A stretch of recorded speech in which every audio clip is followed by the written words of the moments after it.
আসসালামু আলাইকুম রহমতুল্লাহি ওয়া বারাকাতুহু।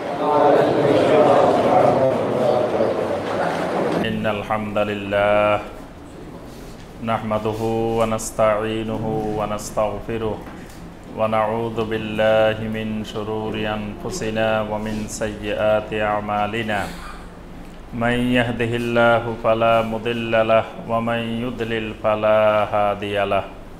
وأشهد أن لا إله إلا الله وحده لا شريك له وأشهد أن محمدا عبده ورسوله يا أيها الذين آمنوا اتقوا الله حق تقاته ولا تموتن إلا وأنتم مسلمون يا أيها الناس اتقوا ربكم الذي خلقكم من نفس واحدة وخلق منها زوجها وبث منهما رجالا كثيرا ونساء واتقوا الله الذي تساءلون به والأرحام إن الله كان عليكم رقيبا يا أيها الذين آمنوا اتقوا الله وقولوا قولا سديدا يصلح لكم أعمالكم ويغفر لكم ذنوبكم ومن يطع الله ورسوله فقد فاز فوزا عظيما أما بعد فإن خير الحديث كتاب الله وخير الهدي هدي محمد صلى الله عليه وسلم وشر الأمور محدثاتها وكل محدثة بدعة وكل بدعة ضلالة وكل ضلالة في النار اللهم صل على محمد وعلى آل محمد كما صليت على إبراهيم وعلى آل إبراهيم إنك حميد مجيد اللهم بارك على محمد وعلى آل محمد كما باركت على إبراهيم وعلى آل إبراهيم إنك حميد مجيد। সম্মানিত দিনদার মুসলিম ভাইয়েরা, আল্লাহ রব্বুল আলমিনের দরবারে কোটি কোটি শুকরিয়া যে মহান রব্বুল আলমিন আমাদেরকে আজকে ইমানি ক্লাসের দ্বিতীয় ক্লাসে আল্লাহ পাক আমাদেরকে সলাতুল মাগরিবের পরে উপস্থিত হওয়ার পর কোরআনে কারীম এবং সহি হাদিসের আলোকে আমাদের ঈমান বিশুদ্ধকরণের, আমাদের আকীদা বিশুদ্ধকরণের মূল বিষয়গুলো নিয়ে আলোচনা করার এবং শোনার যে মহান রব্বুল আলমিন আমাদেরকে তৌফিক দিয়েছেন, সে মহান রব্বুল আলমিনের শুকর আদায় করি, সকলে বলি আলহামদুলিল্লাহ। সম্মানিত ভাইয়েরা, আমরা গত 1 অক্টোবর আমরা এই আলোচনা ধারাবাহিক শুরু করেছি। সেই আলোচনার মধ্যে আমরা প্রথমে বলেছি যে আমরা যারা মুসলিম, যারা ইসলাম গ্রহণ করেছি, যারা ঈমান এনেছি, তারা পৃথিবীতে যতদিন বাঁচতে চায়, আল্লাহ পাক যতদিন বাঁচিয়ে রাখেন ততদিন ইসলামের উপরে বাঁচতে চাই। আর যখন আমাদের মৃত্যু আসবে তখন আমরা ঈমান নিয়ে মরতে চাই। এটা আমাদের সবারই মনের প্রাণের তামান্না। সবাই আল্লাহ রব্বুল আলমিনের কাছে দোয়া করি যে আল্লাহুম্মা মান আহইয়াইতাহু মিন্না ফাআহইহি আলাল ইসলাম ওয়া মান তাওয়াফাইতাহু মিন্না ফাতাওয়াফাহু আলাল ঈমান। যে হে আল্লাহ, আমরা দুনিয়া যতদিন বেঁচে থাকি আমাদেরকে যতদিন আপনি বাঁচায় রাখেন ইসলামের উপরে বাঁচায় রাখেন, আর দুনিয়া থেকে যখন বিদায় নিব, মৃত্যু এসে যাবে, আমাদেরকে ঈমানের উপরে মৃত্যু দান করেন। তাহলে আমরা মরতে চাই, দুনিয়া থেকে যেতে চাই ঈমানটা নিয়ে। কেন ঈমানটা নিয়ে মরতে চাই, ঈমান নিয়ে যেতে চাই?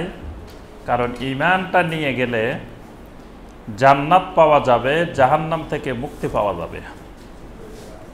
ঈমানের বদৌলতে আল্লাহ রাব্বুল আলামিন জান্নাত দিবেন এবং জাহান্নাম থেকে মুক্তি দিবেন। এখানে আমরা দোয়া করার সময় কিন্তু বলি যে ফাতাওয়াফাহু আলাল ঈমান, ঈমানের উপরে মৃত্যু চাই, আমলের কথা কিন্তু বলি না যে আল্লাহ ঈমান এবং আমলের উপরে মরতে চায়, এটা বলি না, ঈমানের উপরে মরতে চাই। কারণ ঈমান বিশুদ্ধ হইলে ঈমানেরই ফল, ঈমানেরই বাস্তব প্রতিফলন হলো আমল। যার ঈমান যত মজবুত হবে তার আমল তত মজবুত হবে, যার ঈমান যত শক্তিশালী হবে তার আমল তত শক্তিশালী হবে, যার ঈমান যত দুর্বল হবে তার আমল তত দুর্বল হবে। এই জন্য আসলে চিকিৎসা করতে হবে ঈমানের, আমলের না। কিন্তু আমাদের সমস্যা হয়েছে আমরা ঈমানের চিকিৎসা বাদ দিয়ে আমলের চিকিৎসা করি। একজন রোগী জ্বর হয়েছে, জ্বর, তো জ্বর কিন্তু মূল কোনো রোগ না, অন্য রোগের উপসর্গ। যে আমার অন্য একটা সমস্যা হয়েছে শরীরে, ওইটার উপসর্গ দেখা দিছে জ্বর। তো যিনি অভিজ্ঞ ডাক্তার, যিনি বিশেষজ্ঞ ডাক্তার, তিনি কিন্তু আমার জ্বরের চিকিৎসা করবেন না। তিনি চিকিৎসা করবেন হয় আমার ব্লাড টেস্ট করতে দিবেন, বিভিন্ন পরীক্ষা নিরীক্ষা দিবেন যে আমার অন্য কোনো এক জায়গায় সমস্যা হয়েছে, ওই সমস্যাটার প্রতিফলন জ্বরের মধ্যে দেখা দিছে, জ্বরের মাধ্যমে এটা দেখা যাচ্ছে। ঠিক একজন হাতুড়ে ডাক্তারের কাছে গেলে তিনি কিন্তু জ্বরেরই 3-4 রকমের ওষুধ দিয়ে দিবেন, যে তিনি মনে করবেন যে এটাই রোগ। তা আমাদের আসলে আমলের রোগ না, আমাদের রোগ হলো ঈমানের। আর ঈমানের রোগ হওয়ার কারণে, ঈমান অসুস্থ হওয়ার কারণে আমাদের আমল খারাপ হয়ে গেছে। আজকে আমাদের মুসলিমদের নৈতিক চরিত্র এমন পর্যায়ে গিয়ে পৌঁছছে, মানে আমরা দেখলে অবাক লাগে যে একজন মুসলিম আরেক মুসলিমকে মেরে ফেলতেছে, হত্যা করতেছে, এক মুসলিম আরেক মুসলিমের সাথে ধোঁকাবাজি করতেছে, প্রতারণা করতেছে, মিথ্যা কথা বলতেছে, সালাত কায়েম করতেছে না। এই যে আমলের বিপর্যয়, এই আমলের বিপর্যয়ের মূল কারণ ঈমানি বিপর্যয়। ঈমানের সমস্যা দেখা দেওয়ার কারণে এই সমস্যাগুলো আমলের মধ্যে বাস্তব জীবনে আমরা দেখতে পাই। এই জন্য আমাদের মূল যে চিকিৎসা, মূল যে আন্দোলন, সেটা হলো আকীদা বিশুদ্ধকরণের আন্দোলন। ওলামায়ে মদিনার মানহাজ, ওলামায়ে মদিনার মানহাজই হলো যে মানুষের আকীদা সংশোধন করা। মানুষের আমল, আকীদা সংশোধন করলে আমল অটোমেটিক সংশোধন হয়ে যাবে, কিন্তু আমল সংশোধন করলে আকীদা সংশোধন নাও হইতে পারে। এজন্য দেখবেন অনেক মানুষ আমল করে কিন্তু তার আকীদার মধ্যে কুফরি আকীদা আছে। অনেক মানুষ আমল করে কিন্তু তার আকীদার মধ্যে শিরকি আকীদা আছে। অনেক মানুষ আমল করে কিন্তু তার আকীদার মধ্যে, ঈমানের মধ্যে বেদাতি আকীদা আছে। এজন্য ঈমান বিশুদ্ধকরণটাই বেশি জরুরি। ঈমান বিশুদ্ধকরণের আরবি পরিভাষা হলো সহি আকীদা, মানে আকীদাকে সহি করা, বিশুদ্ধ করা। এজন্য আমরা সবসময় বলি যে সহি আকীদা, সহি আকীদা। অনেকের কাছে বিষয়টা নতুন মনে হয়, সহি আকীদা আবার কি জিনিস? সহি আকীদা মানে আমাদের যে আকীদা, আমাদের যে বিশ্বাস, এই বিশ্বাসের মধ্যে রোগে ধরে গেছে, এই বিশ্বাসের মধ্যে কুফরের রোগ এসে গেছে, শিরকের রোগ এসে গেছে, বেদাতের রোগ এসে গেছে। আমাদের ঈমানটাকে, আকীদাটাকে, বিশ্বাসটাকে এই কুফর, শিরক, বেদাত থেকে মুক্ত করার নাম হলো সহি আকীদা। তো এই সহি আকীদা বুঝতে হলে আমরা বলছি যে মূল 12টি জিনিস, 12টি পয়েন্ট খুব ভালোভাবে কোনো মুসলিম, কোনো ব্যক্তি যদি বুঝে, তাহলে তিনি ভালোভাবে বুঝতে পারবেন যে সহি আকীদা কী জিনিস, আকীদা বিশুদ্ধকরণ কী জিনিস। এই জন্য আল্লাহ পাক কোরআনে কারিমে ঈমানের এলেম শিখতে বলছেন। সূরা মুহাম্মদের 19 নম্বর আয়াতে আল্লাহ সুবহানাহু ওয়া তাআলা বলছেন, ফাআলাম আন্নাহু লা ইলাহা ইল্লাল্লাহ। লা ইলাহা ইল্লাল্লাহর এলেম শিখো, লা ইলাহা ইল্লাল্লাহ সম্পর্কে জানো, বুঝো, অর্থাৎ এটা ঈমানি আলেম। তো ঈমানি আলেমটা, এই লা ইলাহা ইল্লাল্লাহর আলেমটার জন্য আমরা বলছি যে 12টি বিষয়ে আমাদেরকে জানতে হবে। 1 নম্বর বিষয় আমরা বলছি যে উসুলুল ঈমান। ইমানের উসুল জানতে হবে। 2 নম্বরে আমরা বলছি আহকামুল ইমান, ইমানের আহকাম জানতে হবে। 3 নম্বর ইমানের আরকান জানতে হবে। 4 নম্বর ইসলামের আরকানগুলো জানতে হবে। 5 নম্বর ইমান ভঙ্গের, ইসলাম ভঙ্গের কারণগুলো জানতে হবে। 6 নম্বর কুফর সম্পর্কে জানতে হবে। 7 নম্বর তাওহীদ সম্পর্কে জানতে হবে। 8 নম্বর শিরক সম্পর্কে জানতে হবে। 9 নম্বর তাগুত সম্পর্কে জানতে হবে। 10 নম্বর ইবাদত সম্পর্কে জানতে হবে। 11 নম্বর সুন্নাহ সম্পর্কে জানতে হবে, সুন্নাহ সম্পর্কে বুঝতে হবে। 12 নম্বর বেদাত সম্পর্কে জানতে হবে, বুঝতে হবে। এই 12টি বিষয় যদি কোনো ব্যক্তি ভালো করে জ্ঞান অর্জন করে, তাহলে এই ব্যক্তির আকীদা বিশুদ্ধ হবে। এই ব্যক্তির ভিতরে কখনো আর কুফর ঢুকবে না, শিরক ঢুকবে না, বেদাত ঢুকবে না। আর এই বিষয়গুলো যদি পরিষ্কার না হয়, তাহলে এই ব্যক্তির দ্বারা মুসলিমও থাকবে, আমলও করবে, কিন্তু আবার শিরকও করবে, কুফরও করবে, বেদাতও করবে, কারণ তার আকীদা বিশুদ্ধ হয়নি। সম্মানিত ভাইয়েরা, আমরা গত আলোচনায় প্রথম 2টি বিষয় আমরা আলোচনা করেছি। একটি বিষয় ছিল উসুলে সালাসা, উসুলুল ইমান, ইমানের উসুল আমরা আলোচনা করেছি। দ্বিতীয়ত আহকামুল ইমান, ইমানের শর্তাবলী, যে লা ইলাহা ইল্লাল্লাহু মুহাম্মাদুর রাসূলুল্লাহ সাল্লাল্লাহু আলাইহি ওয়াসাল্লাম, এই স্বীকৃতিটা দিতে হলে যে শর্তগুলো জরুরি, সেগুলো আমরা সংক্ষেপে গত আলোচনায় আলোচনা করেছি। আজকে আমরা আর 2টি বিষয়ে আলোচনা করব ইনশাআল্লাহ।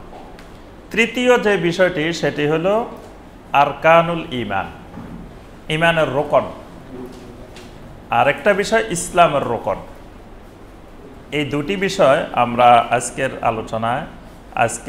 আমরা আলোচনা করার চেষ্টা করব ইনশাআল্লাহ। তো সময় আমাদের কম, এজন্য বিষয়গুলো কিন্তু অনেক দীর্ঘ বিষয়, লম্বা বিষয়। এগুলো একটা বিষয়ের উপরে 400 পৃষ্ঠা 500 পৃষ্ঠা করে বই লেখা হয়েছে। তো সেখান থেকে আমরা একবার সংক্ষেপে শুধুমাত্র মূল পয়েন্টগুলো একটু আমরা সহজে যাতে বুঝতে পারি, এই বিষয়গুলো আমরা আলোচনা করে আজকের আলোচনা শেষ করব ইনশাআল্লাহ। আমরা বলছি যে ইমানের কিছু আহকাম আছে, কিছু আরকান আছে। যেমন সলাতের, নামাজের আরকান আছে, আহকাম আছে। তা আমাদের দেশে, বাংলাদেশে মানুষ নামাজের আরকান আহকাম সম্পর্কে কিছু জানে। যদি জিজ্ঞাসা করা হয়, ভাই নামাজের আরকান আহকাম কয়টা বলেন তো দেখি, তাহলে বলে দিতে পারে যে আরকান আহকাম 13 ফরজ, যে বাহিরে 7 ফরজ, ভিতরে 6 ফরজ, আহকাম 7টা, আরকান 6টা। ভালো কথা। আচ্ছা, এখন যদি তাকে জিজ্ঞাসা করেন যে ভাই ইমানে মজমালটা বলেন তো দেখি, বলতে পারে যে আমানতু বিল্লাহি কামা হুয়া বি আসমাইহি ওয়া সিফাতিহি ওয়া কাবিলতু জামিয়া আহকামিহি ওয়া আরকানিহি, যে আমি ইমানের সকল আহকাম এবং আরকান কবুল করলাম।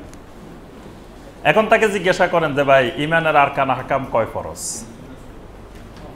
এইটা যখন জিজ্ঞাসা করবেন, দেখবেন যে এই দেশের 99% মুসলিম শুনেই নেই যে ইমানের আবার আহকাম আরকান কি, নামাজের আরকান আহকাম আছে, ইমানের আবার আরকান আহকাম থাকে নাকি। কিন্তু নামাজের আরকান আহকাম জানার চাইতে একজন মুসলিমের জরুরি ইমানের আরকান আহকাম আগে জানা। কারণ ইমানে যদি বিশুদ্ধ না হয়, তাহলে আমল বিশুদ্ধ হয় না। কারো যদি ইমানের মধ্যে কুফর থাকে, শিরক থাকে, বেদাত থাকে, এই লোক যত নামাজ পড়ুক, তার নামাজে আল্লাহর কাছে কবুল হবে না, তার সমস্ত আমল বরবাদ হয়ে যাবে। তাহলে নামাজের আরকান আহকাম জানার আগে তার উপরে ফরজ ইমানের আরকান আহকাম জানা। আউয়ালু ওয়াজিবিন আলাল আবিদে মারফাতুর রহমানে বিত্তাওহীদে, বান্দার উপরে প্রথম ফরজ, সবচেয়ে বড় ফরজ, সেটা হলো আল্লাহ রাব্বুল আলামিনের তাওহীদ সম্পর্কে জানা, আল্লাহর একত্ববাদ সম্পর্কে জানা। তা একত্ববাদ সম্পর্কে জানতে গেলেই ইমানের আহকাম জানতে হবে, আরকান জানতে হবে। তা আমরা গত আলোচনায় আহকাম আলোচনা করছি, আজকে আসি আরকান। আরকান মানে ইমানের ভিতরের জিনিসগুলো, ওগুলো হলো ইমানের বাহিরের জিনিসগুলো। মানে ইমান আনতে হলে, ইমানটা পরিপূর্ণ হইতে হলে ওই বাহিরের 9টা জিনিস আমরা আলোচনা করছি, এই 9টা জিনিস সহকারে কেউ যদি লা ইলাহা ইল্লাল্লাহ বলে, ওই জিনিস 9টা জিনিস সহকারে কেউ যদি মুহাম্মদুর রাসূলুল্লাহ সাল্লাল্লাহু আলাইহি ওয়াসাল্লাম স্বীকৃতি দেয়, তাহলে তার বোঝা যাবে সে ইমান আনছে। ওই 9টা জিনিসের একটা জিনিস যদি অনুপস্থিত থাকে, তার ইমান আসবে না। সে যতই লা ইলাহা ইল্লাল্লাহ বলুক, যতই মুহাম্মদুর রাসূলুল্লাহ সাল্লাল্লাহু আলাইহি ওয়াসাল্লাম ঘোষণা দিক, তার ইমান হয়নি। ঠিক ভিতরের 6টা জিনিস, আরকানুল ইমান হলো 6টি। এই 6টি জিনিস যদি একটা জিনিস অনুপস্থিত হয় বা একটার মধ্যে কোনো গণ্ডগোল থাকে, তাহলে তার সালাত হবে না, তার ইমানে হবে না। যেমন ইমানের রোকনগুলোর মধ্যে যদি একটা রোকন বাদ যায়, নামাজের যে 6টা ভিতরে রোকন আছে, এই 6টা রোকনের একটা রোকন যদি বাদ যায়, তাহলে তার নামাজে বাতিল। ঠিক ইমানের যে 6টা রোকন, এই 6টা রোকনের একটা রোকন যদি বাদ যায়, তাহলে তার ইমানে বাতিল, তার ইমানে নেই। এই 6টা রোকন কি কি? এই 6টা রোকনের বর্ণনা আল্লাহ রাসূল সাল্লাল্লাহু আলাইহি সাল্লাম একসাথে দিয়েছেন হাদিসে জিবরিল আলাইহিস সালামের মধ্যে। সহিহ আল বুখারী এবং সহিহ মুসলিমে একটা প্রসিদ্ধ হাদিস আছে, যে হাদিসটার নাম হলো হাদিসে জিবরিল আলাইহিস সালাম। মানে একদিন জিবরিল আলাইহিস সালাম আসছেন মানুষের আকৃতিতে, মানুষের সুরতে, এসে নবী সাল্লাল্লাহু আলাইহি সাল্লামকে সালাম দিলেন, নবী সাল্লাল্লাহু আলাইহি সাল্লামের সামনে গিয়ে বসলেন। এরপরে নবী সাল্লাল্লাহু আলাইহি সাল্লামকে কয়েকটি প্রশ্ন করলেন। প্রথম প্রশ্নটি ছিল আখবিরনি আনিল ইসলাম, যা আমাকে একটু ধারণা দেন ইসলাম কাকে বলে, ইসলাম কি জিনিস। আর দ্বিতীয় প্রশ্নটি ছিল আখবিরনি আনিল ঈমান, আমাকে ঈমান সম্পর্কে ধারণা দেন, ঈমান কাকে বলে, ঈমান কি জিনিস। তখন আল্লাহ রাসূল সাল্লাল্লাহু আলাইহি সাল্লাম ঈমানের সংজ্ঞা দিতে গিয়ে 6টি জিনিসের কথা বলছেন। নবী সাল্লাল্লাহু আলাইহি সাল্লাম বললেন, আন তুমিনা বিল্লাহি ওয়া মালাইকাতিহি ওয়া কুতুবিহি ওয়া রুসুলিহি ওয়াল ইয়াউমিল আখির ওয়াল কদরি খাইরিহি ওয়া শাররিহি। এতটুকু বলছেন। এইটাকে নবী সাল্লাল্লাহু আলাইহি সাল্লাম বললেন যে এটাই হলো ঈমান। জিবরিল আলাইহিস সালাম বললেন, সাদাক্তা, আপনি একেবারে ঠিক বলছেন, সঠিক কথাটা বলছেন, মানে এটার মধ্যে বিন্দুমাত্র ভুল নাই। তাহলে এইখানেই নবী সাল্লাল্লাহু আলাইহি সাল্লাম ঈমানের 6টি রোকন বর্ণনা করছেন। 1 নম্বর রোকনটা হলো আল ঈমানু বিল্লাহ, আল্লাহ রাব্বুল আলামিনের প্রতি ঈমান। 2 নম্বর আল ঈমান বিল মালাইকা, মালাইকাদের প্রতি ঈমান। 3 নম্বর আল ঈমান বিল কুতুব, আসমানি কিতাব সমূহের উপরে ঈমান। 4 নম্বর আল ঈমান বির রসুল, নবী এবং রাসূলদের উপরে ঈমান। 5 নম্বর আল ঈমান বিল ইয়াউমিল আখির, আখিরাতের উপরে ঈমান। 6 নম্বর আল ঈমান বিল কদর, তাকদীরের উপরে, কদরের উপরে ঈমান।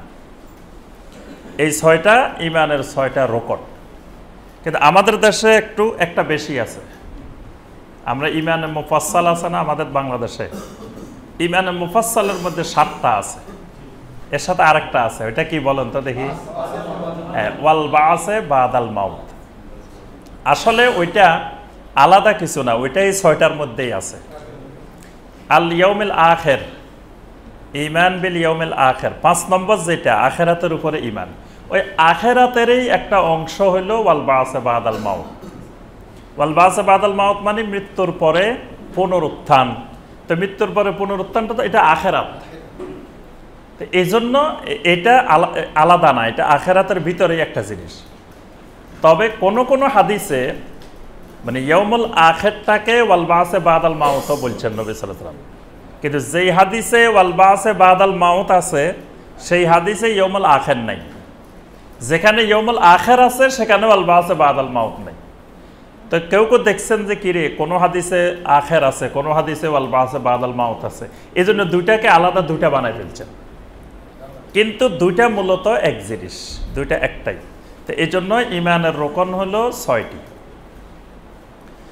আর ইসলামের রোকন হলো 5টি, আরকানুল ইসলাম হলো 5টি। আল্লাহ রসুল সাল্লাল্লাহু আলাইহি ওয়াসাল্লাম নিজে বর্ণনা করছেন, বনিয়াল ইসলাম আলা খামস, শাহাদাতে আল্লাহ ইলাহা ইল্লাল্লাহ ওয়াহদাহু লা শারীকা লা ওয়া আন্না মুহাম্মাদার রাসূলুল্লাহ। এটা হলো 1 নম্বর। 1 নম্বর ইসলামের রোকন হলো যে এই সাক্ষ্য দেওয়া, শাহাদা দেওয়া যে আল্লাহ রাব্বুল আলামিন ছাড়া সত্যিকারের কোনো মাবুদ নাই, মুহাম্মদ সাল্লাল্লাহু আলাইহি ওয়াসাল্লাম আল্লাহর রাসূল, এটা সাক্ষী দেওয়া। এটা হলো 1 নম্বর রোকন। 2 নম্বর রোকন ওয়া ইকামিস সালাহ, সালাত কায়েম করা। 3 নম্বর রোকন ওয়া ইতাইজ যাকাত, যাকাত আদায় করা। 4 নম্বর রোকন ওয়াল হজ, হজ্জে বাইতুল্লাহ। 5 নম্বর রোকন ওয়া সাওমে রমাদান।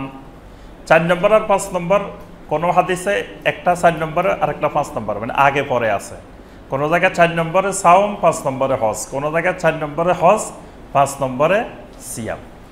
এই 5টা হলো আরকানুল ইসলাম, ইসলামের 5টা রোকন।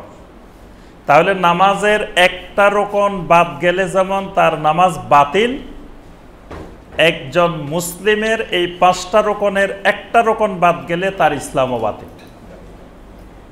বুঝতে পারছেন? এই আরকানুল ইসলাম না বোঝার কারণে এই দেশে মানুষ নামাজ না পড়িয়েও সে মুসলিম থাকে, নামাজ পড়ে না কিন্তু তার ঈমান ঠিক আছে, মুসলিম ঠিক আছে, সে পরিপূর্ণ পাক্কা মুসলমান। তারপরে যাকাত দেয় না, মুসলিম, তাও সে মুসলিম আছে। তারপরে সিয়াম পালন করে না, তাও মুসলিম আছে। হজ করে না, সামর্থ্য আছে, তাও মুসলিম আছে। অথচ তাকেই মাসালা জিজ্ঞাসা করেন যে নামাজের 6টা রোকন আছে ভিতরে, 6টা রোকন, নামাজের রোকনগুলো বলেন দেখি কি কি? স্যার বলতে পারেননি? নামাজের ভিতরে কি কি? 1 নম্বর কিয়াম, কিয়াম, জি, তাকবীরে তাহরিমা, কিয়াম, রুকু, কারাত, কারাতও একটা, রুকু, সাজদা, শেষ বৈঠক। জি, কয়টা হয়েছে? 6টা। এই 6টার মধ্য থেকে একটা আপনি বাদ দিয়েছে, নামাজ হবে। রুকু করেন নাই, বাকি সব করছেন, নামাজ হবে। সব করছেন, সাজদা করেন নাই। সব করছেন, কারাত পড়েন নাই, কোন সূরা আল ফাতিহাও পড়েন নাই, কিচ্ছু পড়েন নাই, কিন্তু বাকি সব ঠিক মতো করছেন।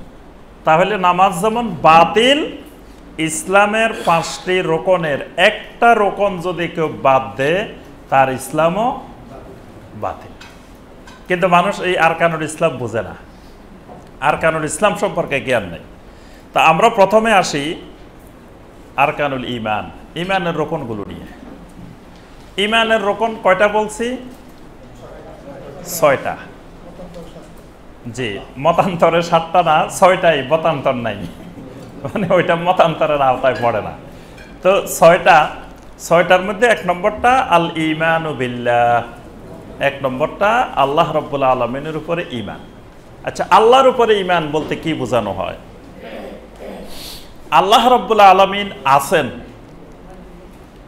এটা কিন্তু সব পৃথিবীর নাস্তিক ছাড়া সকল আস্তিকেরাই বিশ্বাস করে, সকল ধর্মাবলম্বী লোকেরাই আল্লাহ আছেন এটা বিশ্বাস করে।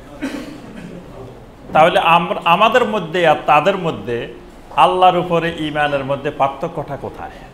এই কি পয়েন্টটা বুঝতে হবে যে আমিও আল্লাহকে বিশ্বাস করি, আবার একজন খ্রিস্টানও আল্লাহকে বিশ্বাস করে, আমিও আল্লাহকে বিশ্বাস করি, একজন ইহুদিও আল্লাহকে বিশ্বাস করে, আমিও আল্লাহকে বিশ্বাস করি, একজন হিন্দু বৌদ্ধ সেও বিশ্বাস করে। তাহলে তার বিশ্বাস আর আমার বিশ্বাসে মূল পার্থক্যের জায়গাটা কোথায়? এটা বুঝলেই বাস আল্লাহর উপরে ঈমানটা ক্লিয়ার হয়ে যাবে।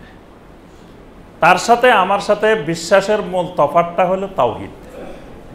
আমি আল্লাহকে বিশ্বাস করি তাওহীদের ভিত্তিতে, একত্ববাদের ভিত্তিতে, আর সে আল্লাহকে বিশ্বাস করে বহুত্ববাদের ভিত্তিতে, তাওহীদের ভিত্তিতে না।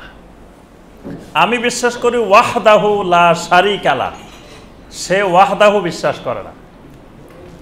এই জন্য আল্লাহর উপরে ঈমান বলতে বোঝানো হয় যে ইফরাদুল্লাহ সুবহানাহু ওয়া তাআলা ফিল খালকে ওয়াল মুলকে ওয়াত তাদবীরে ওয়াল আসমাই ওয়াস সিফাতে ওয়াল ইবাদাহ।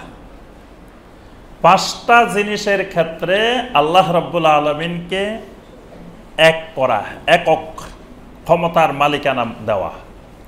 5টা জিনিসের সাথে এটার ব্যাখ্যা আরো অনেক জিনিস আছে, কিন্তু মূল 5টা। 1 নম্বর ফিল খালকে, সৃষ্টির ক্ষেত্রে আল্লাহর এককত্ব। ওয়াল মুলকে, মালিকানার ক্ষেত্রে আল্লাহ রাব্বুল আলামিনের এককত্ব। ওয়াত তাদবীরে, পরিচালনার ক্ষেত্রে আল্লাহর এককত্ব। ওয়াল আসমাই ওয়াস সিফাতে, নাম এবং গুণাবলীর ক্ষেত্রে আল্লাহর এককত্ব। আরেকটা হলো ওয়াল ইবাদা, ইবাদতের মালিকানা, ইবাদত পাওয়ার হকদারের ক্ষেত্রেও আল্লাহর এককত্ব। তাহলে এই 5টা জিনিস যদি আল্লাহকে এককভাবে বিশ্বাস করা হয়, এটার নাম আল ঈমানু বিল্লাহ। আর কেউ যদি এই জিনিসগুলোতে আল্লাহকে মানে তবে এককভাবে মানে না, তাহলে সেটা ঈমান হয় না। কারণ আল্লাহ পাক সৃষ্টিকর্তা, এটা কিন্তু মুশরিকরাও বিশ্বাস করত। কোরআনে কারিমে অনেক আয়াতে আছে, আল্লাহ পাক বলছেন ওয়ালা ইন সাআলতাহুম মান খালাকাস সামাওয়াতি ওয়াল আরদ লা ইয়াকুলুনাল্লাহ। আপনি যখন তাদেরকে জিজ্ঞাসা করবেন আসমান আর জমিন কে বানিয়েছেন, লা ইয়াকুলুনাল্লাহ, তারা বলবে আল্লাহ বানাইছেন। ওয়ালা ইন সাআলতাহুম মান খালাকাহুম, তাদেরকে জিজ্ঞাসা করেন তোমাদেরকে কে বানাইছে, লা ইয়াকুলুনাল্লাহ, তারা বলে আল্লাহ বানাইছে। তাহলে সৃষ্টির ব্যাপারে তারা এটা বিশ্বাস করে, কাফেরেরা, মুশরিকেরা, যে আল্লাহ সৃষ্টি করছে, তাকেও আল্লাহ সৃষ্টি করছে, সমস্ত মাখলুকও আল্লাহ সুবহানাহু ওয়া তাআলা সৃষ্টি করছেন, এইটা মুশরিকও বিশ্বাস করে। আচ্ছা, 2 নম্বর হলো ওয়াল মুলকে, মালিকানার ক্ষেত্রে আল্লাহর এককত্ব। আল্লাহ পাক কোরআনে কারিমে বারবার এই মালিকানার কথা বলছেন, তাবারাকাল্লাযী বিয়াদিহিল মুলক ওয়া হুয়া আলা কুল্লি শাইইন কাদির। আল্লাহ হলেন তাবারাক আল্লাযী বিয়াদিহিল মুলক, যার হাতে সমস্ত মালিকানা। ওয়ালিল্লাহি মুলকুস সামাওয়াতি ওয়াল আরদ, আসমান এবং জমিনের সব কিছুর মালিকানা একমাত্র আল্লাহর। এই মালিকানা আল্লাহর, এটাও মুশরিকেরা বিশ্বাস করে। মালিকানা সব আল্লাহর, এটাও মুশরিকেরা বিশ্বাস করে। আল্লাহ পাক কোরআনে কারিমে বলছেন যে মুশরিকদেরকে আপনি জিজ্ঞাসা করেন, কুল মাইয়ারযুকুকুম মিনাস সামাই ওয়াল আরদে, আপনি জিজ্ঞাসা করেন যে তোমাদেরকে আসমান থেকে, জমিন থেকে কে রিজিক দেন, তোমাদেরকে রিজিকটা কে দেয়, এটা জিজ্ঞাসা করেন। আম্মাই ইয়ামলিকুস সামা ওয়াল আবসারা, শ্রবণ শক্তি, দৃষ্টি শক্তির মালিকানা কার? মানে তোমাদেরকে শোনার মতো, দেখার মতো এই যোগ্যতা যিনি দিছেন, এগুলার মালিকানা কার, এটা জিজ্ঞাসা করেন। ওয়ামাই ইউখরিজুল হাইয়া মিনাল মাইয়্যিতি ওয়া ইউখরিজুল মাইয়্যিতা মিনাল হাই, কে জীবিত থেকে মৃতকে বাহির করেন, মৃত থেকে জীবিতকে বাহির করেন। ওয়ামাই ইউদাব্বিরুল আমরা, কে সারা পৃথিবীর সব কিছু পরিচালনা করেন, এগুলোর পরিচালক কে? 4টে বিষয় বলা হয়েছে এখানে, যে এই 4টে বিষয় মুশরিকদেরকে জিজ্ঞাসা করেন। লা ইয়াকুলুনাল্লাহ, তারা উত্তর দিবে এগুলা সব আল্লাহ করেন। তাহলে মুশরিকেরা এগুলো বিশ্বাস করে। অর্থাৎ মুশরিকেরা মোটামুটি সৃষ্টির ক্ষেত্রে, খালকের ক্ষেত্রে, মুলকের ক্ষেত্রে, তাদবীরের ক্ষেত্রে এগুলো মুশরিকেরাও কম বেশি বিশ্বাস পোষণ করত, আল্লাহর একত্ব বিশ্বাস করত। এখানে তারা তাওহীদের বিশ্বাসী ছিল, কিন্তু তারা ঈমানদার হতে পারে না। এগুলো বিশ্বাস করে ঈমানদার হতে পারে নাই। কেন? ওয়াল আসমাই ওয়াস সিফাতে, আল্লাহর নাম এবং গুণাবলীরও একত্ব। আল্লাহ রাব্বুল আলামিনের যে নামগুলো আছে, এই নামগুলোর এক একটা নাম এক একটা অনেকগুলো অর্থ, অনেকগুলো ক্ষমতাকে বোঝায়। এক একটা নামের সাথে আল্লাহর অনেকগুলো ক্ষমতা জড়িত। মুশরিকেরা আল্লাহর এই নামগুলোর সাথে যেই ক্ষমতা জড়িত, সেই ক্ষমতাগুলো আল্লাহকে এককভাবে দেয় নাই, ভাগ করে নিছে। যেমন আল্লাহ রাব্বুল আলামিনের একটা নাম হলো আর রাজ্জাক, তিনি হলেন রিজিক দাতা। ইন্নাল্লাহা হুয়ার রাজ্জাকু যুল কুওয়াতিল মাতিন, খালি রিজিক দাতা না, তিনি যুল কুওয়াতিল মাতিন, শক্ত দৃঢ় ক্ষমতার মালিক, তিনি মহান রিজিক দাতা। আরবের মুশরিকেরা আল্লাহর এই নামটাকে এককভাবে বিশ্বাস করে নাই, তাওহীদের আকারে বিশ্বাস করে নাই। তারা বলতো আল্লাহ রিজিক দেন, তবে আল্লাহ সরাসরি দেন না। আল্লাহ এটার জন্য, রিজিকটা বন্টন করার জন্য আল্লাহর কিছু সহযোগী, অফিসিয়াল কিছু পিয়ন, কিছু কর্মচারী, কিছু লোকজন আল্লাহ নিয়োগ করে রাখছে। এদের মাধ্যমে আল্লাহ রিজিকটা বন্টন করেন। কিন্তু তাওহীদ হইল আল্লাহ সরাসরি রিজিক বন্টন করেন। এই ক্ষেত্রে কারো কোনো মালিকানা নাই। আল্লাহ যাকে রিজিক দিতে চান, দুনিয়ার কেউ তার রিজিক বন্ধ করতে পারবে না। আল্লাহ পাক না দিতে চাইলে দুনিয়ার কেউ তাকে দিতে পারবে না। কিন্তু মুশরিকেরা আল্লাহর এই ক্ষমতাটাকে, আল্লাহর এই রিস্কের ক্ষমতাটাকে এককভাবে রাখে নাই। তারা এই ক্ষেত্রে আল্লাহর কিছু সহযোগী নির্ধারণ করছে। বিশেষ করে আল্লাহর নবী রাসূলদেরকে, কিছু ফেরেশতাকে, কিছু দিনদার মুখলিসিন, দিনদার মানুষকে, সালেহীন মানুষকে, নেককার মানুষকে, যে তারা মনে করতো যে এদেরকে আল্লাহ জমিনে পছন্দ করছেন, মহব্বত করেন, সুতরাং আল্লাহ এদের মাধ্যমে রিজিকটা বন্টন করেন। সুতরাং আমি সরাসরি আল্লাহর কাছে না আছে, ওই আল্লাহর মুকাররাবিন যারা, আল্লাহর ওলি যারা, দিনদার যারা, এদের কাছে যদি আমি রিজিক চাই তো এরা আমাকে দিতে পারে। কারণ আল্লাহ এদেরকে হাতে দিয়ে দিছে, দিয়ে বলছে তোমরা জমিনে তোমরা চালাও, আমি একটু বিশ্রামে থাকি। নাউজুবিল্লাহ। মানে তাদের আকীদাটা এমন যে আল্লাহ নিজের হাতে না রেখে আল্লাহ এদের হাতে কিছু ক্ষমতা দিয়ে দিছেন, দিয়ে বলছেন যে বাস তোমরা এগুলো যার যেখানে দরকার সেখানে তোমরা দিতে থাকো রিজিক। আজও দেখবেন মুশরিকেরা কোনো কোনো দেবীকে তারা সম্পদের দেবতা মনে করে। দেখবেন মুশরিকেরা যে পূজা করে, ইবাদত করে, এই পূজার ভিতরে, উপাসনার ভিতরে কোনো কোনো দেবতাকে তারা সম্পদের মালিক মনে করে, সম্পদের দেবতা। কাউকে তারা জ্ঞানের দেবতা মনে করে, বিদ্যার দেবী মনে করে, কাউকে তারা মান সম্মানের দেবী মনে করে। এক এক দেবতাকে এক একটার মালিকানা মনে করে। কিন্তু আবার বলে যে মূল মালিকানা ঈশ্বরের, মূল মালিকানা আল্লাহর। তবে আল্লাহ এদেরকে ওই পাওয়ারটা দিয়ে দিছে যে তোমাদেরকে দিলাম দায়িত্ব, তোমাদের কাছে যারা যারা আসবো তাদেরকে তোমরা দিয়ে দিও। যেমন রাষ্ট্রের সরকার যদি কিছু দেয়, তো এটা প্রধানমন্ত্রী বিতরণ করে না, এটা এলাকা এলাকা মেম্বার, চেয়ারম্যান, ইউনিয়নে যারা থাকে, ইউনিয়ন পরিষদ এদের কাছে দিয়ে দেয়। ওরা ওদের পছন্দ মতো বিতরণ করে। তো এই মাখলুকের উপরে আল্লাহকে কিয়াস করা হয়েছে যে এটা যেমন বিতরণ হয়, তা আল্লাহ রিজিকটাও এইভাবে বিতরণ করে। এই শিরকি ধারণার কারণে আল্লাহর নামকে, আল্লাহর সিফাতকে তারা একক রাখতে পারে নাই, এটাকে বিভাজ্য করে ফেলছে। এই বিভাজ্য করার কারণে তারা আল্লাহর উপরে ঈমানটা তাদের হয়নি।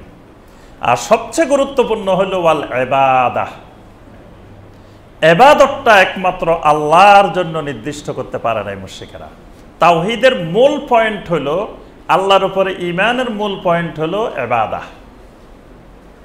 মানে বাকিগুলো মোটামুটি মুশরিকদের কাছাকাছি ছিল, তারা তাওহীদ বিশ্বাস করতো অনেকগুলোই, কিন্তু ইবাদতটাই তারা বিশ্বাস করতে পারে নাই। যুগে যুগে নূহ আলাইহিস সালামের যুগ থেকে এই পর্যন্ত পৃথিবীর যত মুশরিক, তারা ইবাদতটা একমাত্র আল্লাহর জন্য এটা ঠিক করতে পারে না।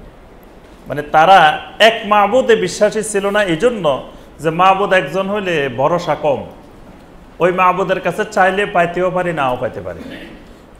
এক জায়গায় দরখাস্ত করে বসে রয়েছি, চাকরি হইতেও পারে, নাও হইতে পারে। 10 জায়গায় দরখাস্ত করলে এক জায়গায় না এক জায়গায় হয়ে যেতে পারে। তাই মাবুদ যদি কম হয়, মাবুদ যদি শুধু আল্লাহই হয়, তা আল্লাহর কাছে চাইলে পাইতেও পারি, নাও পাইতে পারি। কিন্তু 10 মাবুদ থাকলে এক জায়গা না এক জায়গায় পাই যেতে পারি। নাউজুবিল্লাহ। মুশরিকেরা এই কারণে ইবাদতের জন্য শুধু আল্লাহকে নির্দিষ্ট করতে পারে নাই।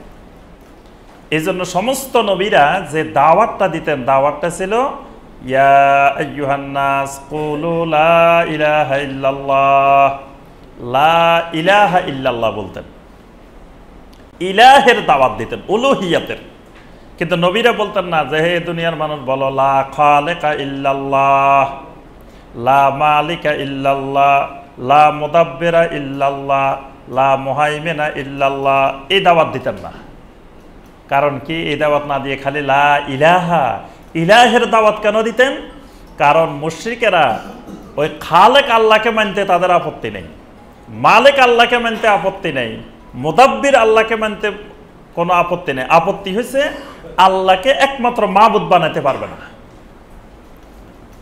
এই জন্য আল্লাহ পাক সূরা আল ফাতিহার মধ্যে এই শিক্ষাটা দিয়েছেন, ইয়্যাকা না'বুদু ওয়া ইয়্যাকা নাস্তাঈন, একমাত্র ইবাদত করি আপনার, একমাত্র সাহায্য চাই আপনার কাছে। এখানে দুই জায়গায় আল্লাহ পাক একমাত্র একমাত্র বলছেন। মুশরিকদের আপত্তিটা ছিল এই একমাত্রের মধ্যে, যে আল্লাহকে মানতে রাজি আছি কিন্তু আল্লাহকে একমাত্র মানবো কেন? এজন্য তারা নবী সাল্লাল্লাহু আলাইহি ওয়াসাল্লামের কাছে প্রস্তাব নিয়ে আসছিল যে আমরা সবাই মিলে একসাথে আপনার নেতৃত্বে আল্লাহর ইবাদত করব। আবার আপনার নেতৃত্বে আমরা সবাই মিলে মূর্তি পূজাও করব। মানে আমাদের যখন অনুষ্ঠান হবে আপনি সেখানে সভাপতিত্ব করবেন, আপনার নেতৃত্বে করব। আবার আপনাদের যখন নামাজ হবে, ইবাদত হবে, আমরাও সবাই যে নামাজ পড়ব। তাহলে সমাজের মধ্যে আমরা মিলেমিশে গেলাম, আর আমাদের মধ্যে কোনো বিভেদ নাই। কিন্তু দুই জায়গায় নেতৃত্ব দিবেন আপনি, আপনার নেতৃত্ব ঠিক থাকবে। আমাদের সমাজে ওই রকম দেখা যায়, দেখবে যে ওয়াজ মাহফিল হইলেও তিনি সভাপতি, আবার গান বাজনা হইলে সেখানেও তিনি সভাপতি, দুই জায়গায় তিনি সভাপতি। আল্লাহ রসুল সাল্লাল্লাহু আলাইহি সাল্লামের কাছে এই প্রস্তাব আসছে, তখন আল্লাহ পাক নবী সাল্লাল্লাহু আলাইহি সাল্লামকে জবাবটা শিখিয়ে দিয়েছেন, কুল ইয়া আইয়ুহাল কাফিরুন, আপনি বলেন এই প্রস্তাব যারা নিয়ে আসে, এই প্রস্তাব যারা সমর্থন করে সবাই কাফের। প্রথম ফতোয়াটাই হলো কুল ইয়া আইয়ুহাল কাফিরুন, কারণ তোমরা ইবাদত যাদের করো আমরা তাদের ইবাদত করি না, কারণ আমাদের মাবুদ একজন, আর তোমাদের মাবুদ আল্লাহও আছে, আরো অসংখ্য মাবুদ আছে। সুতরাং তোমরা করতে পারো, তোমরা আল্লাহর ইবাদত করতে কোনো অসুবিধা নেই, কিন্তু আমরা তো আল্লাহ ছাড়া আর কাউকে মাবুদ মানি না। তাহলে আল্লাহর উপরে ঈমানটার মূল গুরুত্বপূর্ণ পয়েন্ট হলো ফিল ইবাদা, ফিল উলুহিয়া, উলুহিয়াতের ক্ষেত্রে, ইবাদতের ক্ষেত্রে আল্লাহ রাব্বুল আলামিনের একত্ব।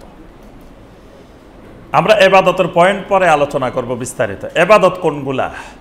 যেগুলো একমাত্র আল্লাহ ছাড়া কারোর জন্য করা যায় না। ইবাদত আল্লাহ পাক আমাদেরকে বানাইছেন ইবাদতের জন্য, ওয়ামা খালাকতুল জিন্না ওয়াল ইনসা ইল্লা লিয়াবুদুন, একমাত্র ইবাদতের জন্য। এই ইবাদত আল্লাহ ছাড়া কারোর জন্য করা যায় না। কিন্তু আমাদের সমাজে আমাদের ভাই বোনেরা ইবাদত কিছু আছে, ইবাদত বুঝে নাই। আবার কিছু ভাই বোন আছে যারা তাওহীদ বুঝে নাই। দুইটাতে সমস্যা, কিছু ভাই বোন আছে তাওহীদ বুঝে নাই, কিছু ভাই বোন আছে ইবাদত বুঝে নাই।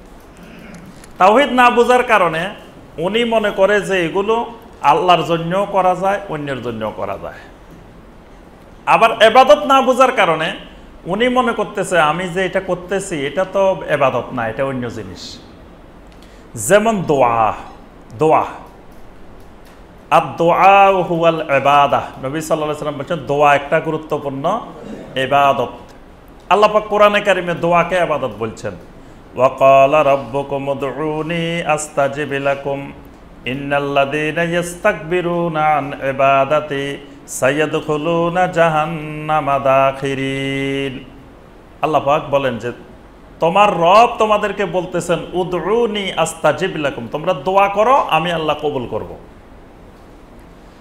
এরপরে বলছেন ইন্নাল্লাযীনা ইস্তাকবিরুনা আন ইবাদাতি, যারা আমার ইবাদতের ক্ষেত্রে অহংকার করে, মানে আমার কাছে দোয়া করে না। দোয়াটাকে আল্লাহ বলছে ইবাদাতি, আমার ইবাদত। তাহলে দোয়া একটা গুরুত্বপূর্ণ ইবাদত।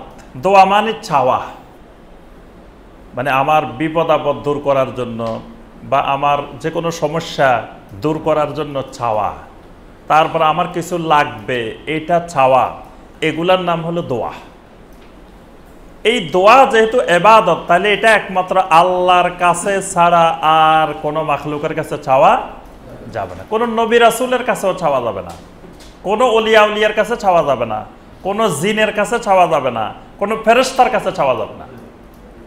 কিন্তু এটাকে আমাদের এই দেশের অসংখ্য ভাই বোন ইবাদত হিসাবে বুঝে নেয়।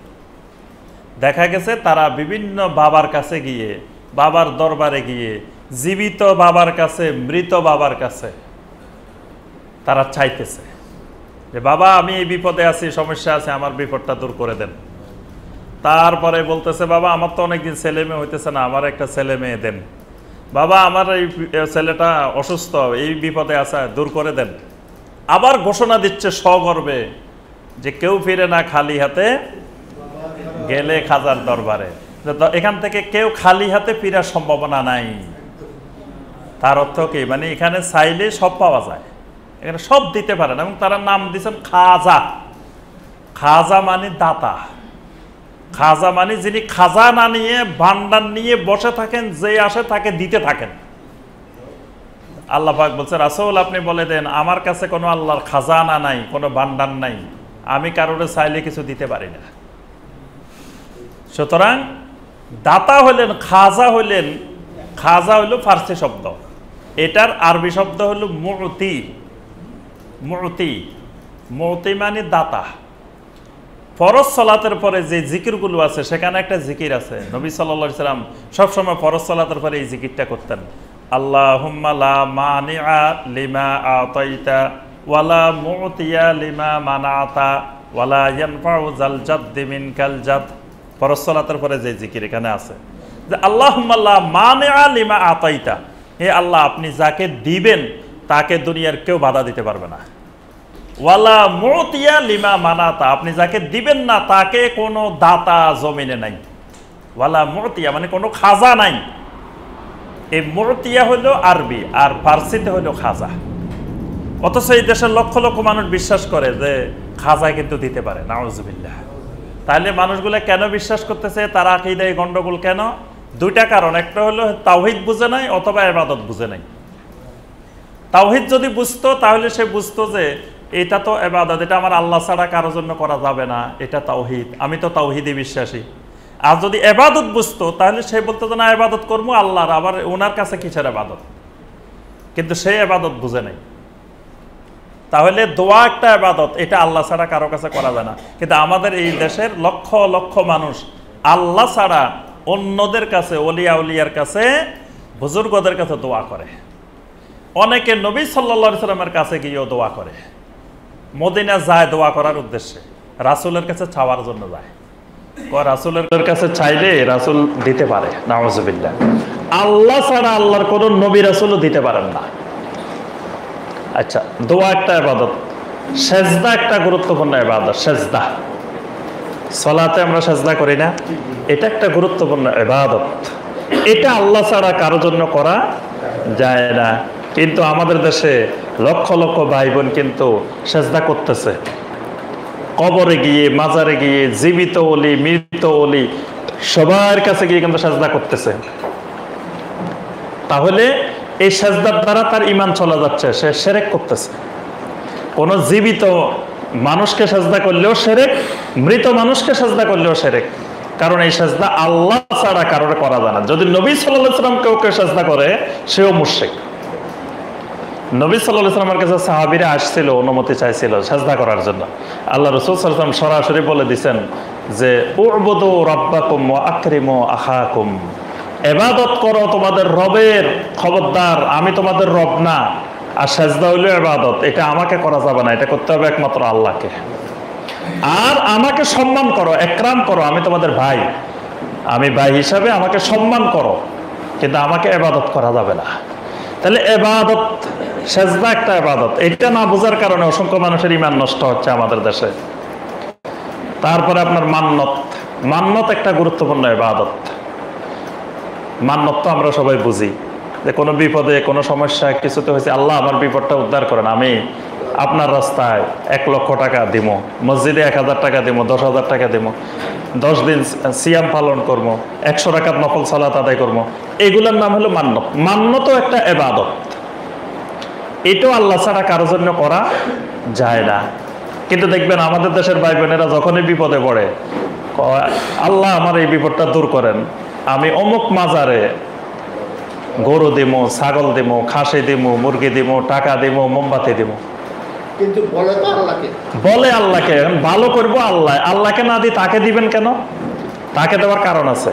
এখানে তার বিশ্বাস যে ওই ওলি যদি আল্লাহরে একটু বলি দে তাহলে আল্লাহ কাজটা করব। মানে তারও এখানে কিছু প্রভাব আছে। ওই ওলি যদি না বলে আল্লাহ করতেও পারে, নাও করতে পারে। আর যদি ওই অলির দোহাই দিয়ে আল্লাহর কাছে কই, তা আল্লাহ তো মানে ওই অলির এত পাওয়ার, ওই অলি অনেক সময় আল্লাহ থেকে জোর করিয়েও কিছু আদায় করতে পারে।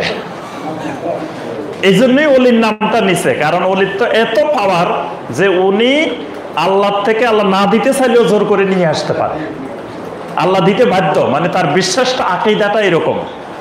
এই জন্যই সেখানে টাকা দিবে, সেখানে মোমবাতি দিবে, সেখানে গরু দিবে, সেখানে ছাগল দিবে, অথচ ভালো করলেও আল্লাহ, তাহলে দিব আমি আল্লাহর ঘরে, দিব আল্লাহর বান্দাদেরকে। আল্লাহর বান্দার তো অভাব নাই, কত গরিব ফকির মিসকিন অসহায় বিধবা এতিম কষ্ট করতেছে, এরা আল্লাহর বান্দা, এদেরকে দিয়ে দিব আমি।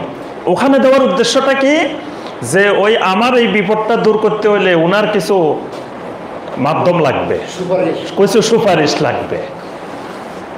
এই যে চিন্তা চেতনাটা মান্নতের ক্ষেত্রে শিরক, মানে মান্নত ইবাদত, এটা আল্লাহ ছাড়া কারো জন্য করা যায় না। জবাই একটা ইবাদত, জবাই করা, এই জবাইটা একমাত্র আল্লাহর জন্য করতে হয়। কোরবানির সময় আমরা জবাই করি, আকিকার মধ্যে জবাই করি, এই জবাইগুলো আল্লাহর উদ্দেশ্যে। দেখা যায় আমাদের দেশে অনেকে গরু নিয়ে, খাসি নিয়ে, তারপর মহিষ নিয়ে টাকে টাকে রওনা দিছে আল্লাহর ওলির দরবারে, ওখানে নিয়ে এগুলা জবাই করব। তার অর্থ হলো জবাইটা একমাত্র আল্লাহর জন্য হয় নাই।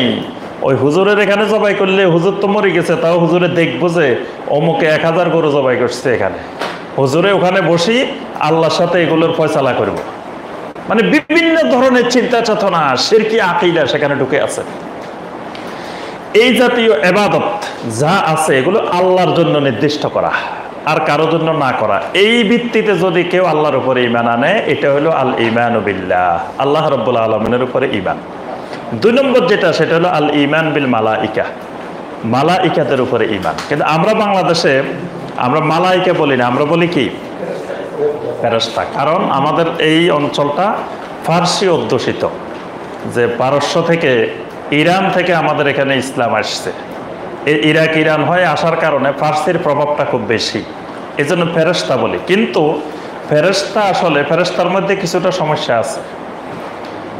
ফেরেশতা হলো অগ্নি পূজারীরা বিশ্বাস করত যে আল্লাহর অবতার বা কিছু দেবতাকে তারা ওই আমলে ইসলাম গ্রহণের আগে তারা ফেরেশতা বলতো।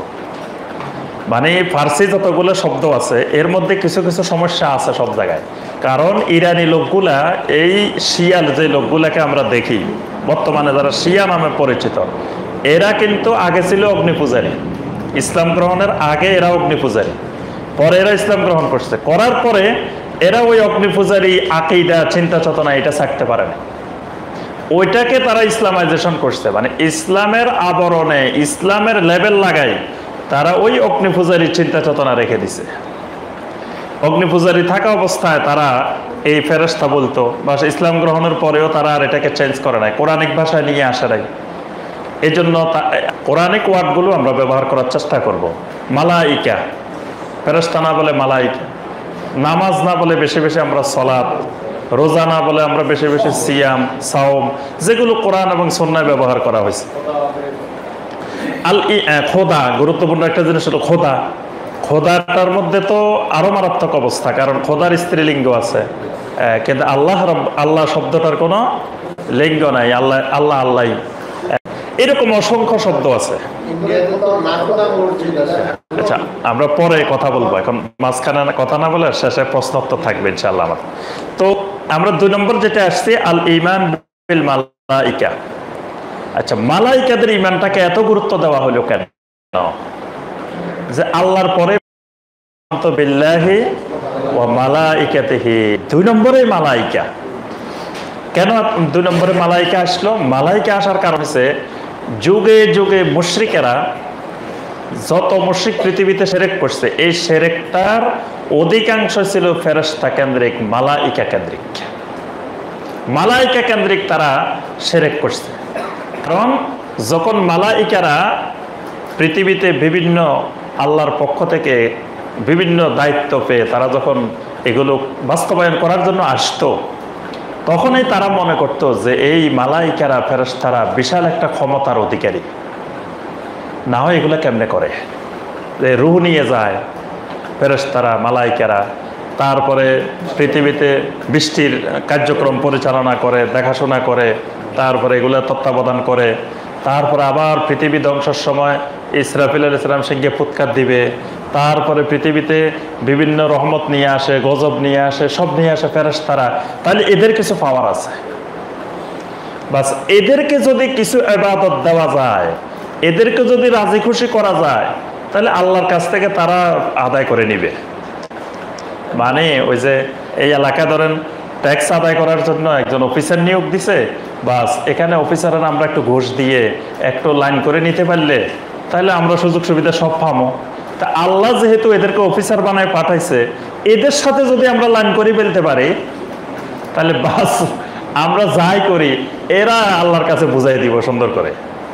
এই ফেরেশতা কেন্দ্রিক মালাইকা কেন্দ্রিক যুগে যুগে অসংখ্য শিরক করছে, এই জন্য আল্লাহর পরেই মালাইকা বিষয়টাকে আনা হয়েছে। আর মালাইকাকে তারা আল্লাহর মেয়ে মনে করতো, আল্লাহর কন্যা সন্তান মনে করতো। এই জন্য পৃথিবীতে যুগে যুগে মুশরিকেরা যত দেবী বানাইতো, দেব দেবী বানাইতো, সব মহিলা বানাইতো। দেখবেন ম্যাক্সিমাম মহিলা, নারীর মূর্তি।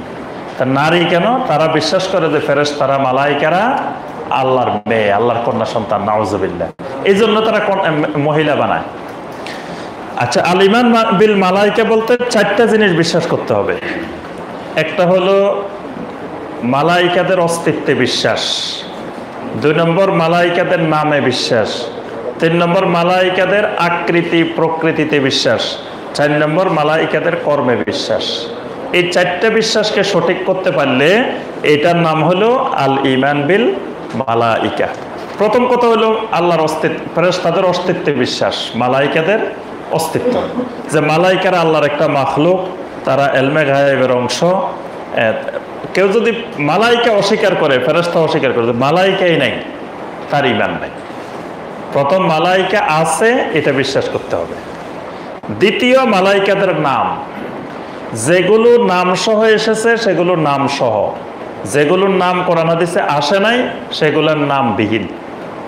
যেমন কয়েকজন ফেরেশতার নাম আসছে কোরআনে কারিমে এবং হাদিসে, তন্মধ্যে উল্লেখযোগ্য হলো জিবরিল আলাইহিস সালাম, মিকাইল আলাইহিস সালাম, ইসরাফিল আলাইহিস সালাম, আরেকজন যে আজরাইলের নাম আসে নাই, মালাকুল মাউত। হ্যাঁ, আমাদের দেশে প্রসিদ্ধ হলো 4 জন, আজরাইলের নাম বানাই ফেলছে একসাথে, কিন্তু আজরাইল এই নামটা কোরআন এবং সুন্নায় আসে নাই। এই 3 জনের বাইরে নাম আসছে মালেক। কোরআনে কারিমে সূরা যুখরুফের 77 নম্বর আয়াতে মালেকের নাম আসছে। মালেক নামে একজন ফেরেশতা আছেন, মালাইকা আছেন, আর রেদওয়ান নামে একজন আছেন। তবে রেদওয়ানের বিষয়টাও বাইহাকির মধ্যে আসছে, এটা নিয়ে আবার কিছুটা ইখতিলাফ আছে। কারো মতে রেদওয়ানের নামটাও সহিহ হাদিস না, এটা বা আকীদা বিশ্বাস করার মতো না, এরকম বলছেন। আবার অধিকাংশ বলছেন যে রেদওয়ান ঠিক আছে। তো মোটামুটি এই 5 জন, এদের নাম পাওয়া যায়। আর বাকি কিছু ডিপার্টমেন্টের নাম পাওয়া যায় মালাইকাদের না, ওরা ফেরেশতা কিনা এটা নিয়ে ইখতিলাফ আছে, ওটা নিয়ে অনেক কথাবার্তা আছে। এই জন্য ওটা আকীদার বিষয় না। এদেরকে যদি মারতকে কেউ যদি ফেরেশতা বিশ্বাস না করে, তার ঈমানের কোনো সমস্যা হবে না। কিন্তু ঈমানি বিষয়গুলো এমন যে বিষয়গুলো নিয়ে কোনো ইখতিলাফ থাকা যাবে না। ঈমানি বিষয়ে কোনো ইখতিলাফ নেই, আমলি বিষয়, ফিকহি বিষয়ে ইখতিলাফ হবে। ঈমানি বিষয়, আকীদার বিষয় যেগুলো হবে সেগুলো নিয়ে কোনো ইখতিলাফ থাকবে না। তো মালাইকাদের কিছু ডিপার্টমেন্ট আছে, মালাকুল মাউত এটা একটা ডিপার্টমেন্ট, মুনকার ওয়া নাকির এটা একটা ডিপার্টমেন্ট, কেরামান কাতিবিন এটা একটা ডিপার্টমেন্ট। এগুলো হলো ফেরেশতাদের এক একটা বিভাগ। এই বিভাগে এই কাজগুলো ফেরেশতারা করেন। মালাইকাদেরকে আল্লাহ পাক দায়িত্ব দেন, ক্ষমতা দেন না। মানে ক্ষমতা একমাত্র আল্লাহ রাব্বুল আলামিনের, মালাইকারা শুধু দায়িত্ব পালন করেন। আর মানুষকে আল্লাহ পাক কোনো দায়িত্বও দেন না, ক্ষমতাও দেন না। মানে আল্লাহর এই পৃথিবী পরিচালনার ব্যাপারে মানুষকে কোনো দায়িত্ব আল্লাহ পাক দেন না, কোনো ক্ষমতাও দেন না। মানুষ দিয়ে আল্লাহ কোনো কাজ করান না, কিন্তু মালাইকাদেরকে দিয়ে কাজ করান, কিন্তু কোনো ক্ষমতা দেন না। ক্ষমতা একমাত্র আল্লাহর হাতে, আল্লাহ পাক নিজেই নিয়ন্ত্রণ করেন। আচ্ছা, মালাইকাদের আকৃতি প্রকৃতি। প্রথম কথা হলো মালাইকারা মানুষের আগে সৃষ্টি, মালাইকারা আগে, আমরা পরে। কারণ আল্লাহ পাক আমাদেরকে বানানোর আগেই তো মালাইকাদেরকে বলছেন ইন্নী জাইলুন ফিল আরদি খলিফা। তাহলে বোঝা যায় মালাইকারা তখনও ছিল। মালাইকারা আল্লাহর সম্মানিত এবং অনুগত বান্দা। আল্লাহ পাক এদেরকে বলছে ইবাদুম মুকরামুন, এরা সম্মানিত বান্দা, এরা মালাইকারা নূরের তৈরি। আল্লাহ রাসূল সাল্লাল্লাহু আলাইহি ওয়াসাল্লাম বলছেন যে খুলিকাতুল মালাইকাতু মিন নূর, এরা নূরের তৈরি। মালাইকাদের আকৃতি সম্পর্কে হাদিসে কিছু বর্ণনা আসছে যে এক এক মালাইকা, এক এক ফেরেশতার 600 ডানা আছে জিবরিল আলাইহিস সালামের, আবার অনেকের আরো বেশি ডানার কথা আসছে, আবার বিভিন্ন আকৃতির বর্ণনা হাদিসে আসছে। তো মোটামুটি বোঝা যায় যে মালাইকাদের একটা নির্দিষ্ট আকৃতি আছে, তবে তারা সেই আকৃতির বাহিরেও আল্লাহর অনুমতিক্রমে, আল্লাহর ইচ্ছায় তারা অন্য আকৃতিও ধারণ করতে পারেন, এবং তারা মানুষের আকৃতিতেও জমিনে আসছেন। তবে তারা জমিনে আসেন না, তারা থাকেন আসমানে। জমিনে আসেন একটা কাজ নিয়ে আসে, দায়িত্ব নিয়ে আসে, তাদের মূল বসবাস আছে আল্লাহর আরশকে তারা বহন করেন। এগুলো হলো তাদের কাজ। এগুলো কোরআন এবং হাদিসে অসংখ্য আয়াত এবং হাদিস দ্বারা প্রমাণিত। আমরা শুধু মূল পয়েন্টগুলো সংক্ষেপে বলে যাচ্ছি। 3 নম্বর ঈমান, আল ঈমান বিল কুতুব। পয়েন্টগুলো সংক্ষেপে বলে যাচ্ছে। 3 নম্বর ঈমান, আল ঈমান বিল কুতুব। আল্লাহ পাক যত আসমানি নামবিহীন ঈমান আনতে হবে। যেমন নাম আসছে নামবিহীন ঈমান আনতে হবে। যেমন নাম আসছে তাওরাত, ইনজিল, জাবুর, কোরআন, এই চারটা নাম সহ ঈমান আনতে হবে। আর কিছু আসছে নাম আসে নাই, সুহফে ইব্রাহিম, সুহফে মূসা, এরকম আসছে, কিন্তু এগুলার নাম বলা হয়নি। তো যেগুলো নাম বলা হয় না, এগুলা অগণিত আল্লাহ পাক কিতাব নাযিল করছেন, এগুলো আমরা জানি না, এগুলোর কপিও আমাদের হাতে পৌঁছে নাই। যেগুলোর কপি পৌঁছছে, কিন্তু সেই কপিও বিকৃত অবস্থায় পৌঁছছে। আমাদের কাছে তাওরাত, ইনজিল, জাবুরের যে কপি পাওয়া গেছে, সেগুলো বিকৃত তাওরাত, বিকৃত ইনজিল, বিকৃত জাবুর। তবে কোরআনে কারিমের কোনো আয়াতের সাথে বিকৃত তাওরাত, ইনজিল, জাবুরের যদি কোনো আয়াত, কোনো অংশ মিলে যায়, বুঝতে হবে ওইটা ওই আসমানি কিতাবের অংশ। আর যেটা কোরআনে কারিমের সাথে মিলবে না, কোরআনে কারিমের বিপরীত, কোরআনে কারিমের বিপরীত, বুঝতে হবে ওইটা তারা বিকৃত করছে, ওইটাই পরিবর্তন করছে।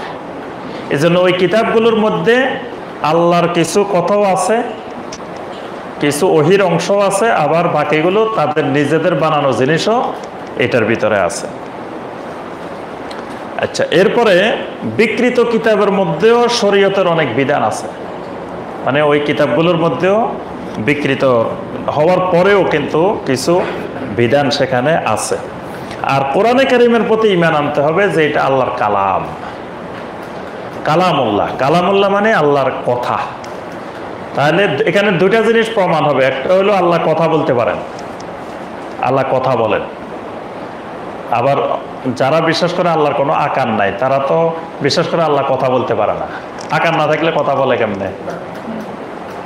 তারপর দ্বিতীয় বিষয় হলো অনেকে আবার আল্লাহর সিফাতকে অস্বীকার করে। তা আল্লাহর সিফাতকে যারা অস্বীকার করে, তারা বলে যে না না, আল্লাহ কথা বলে না।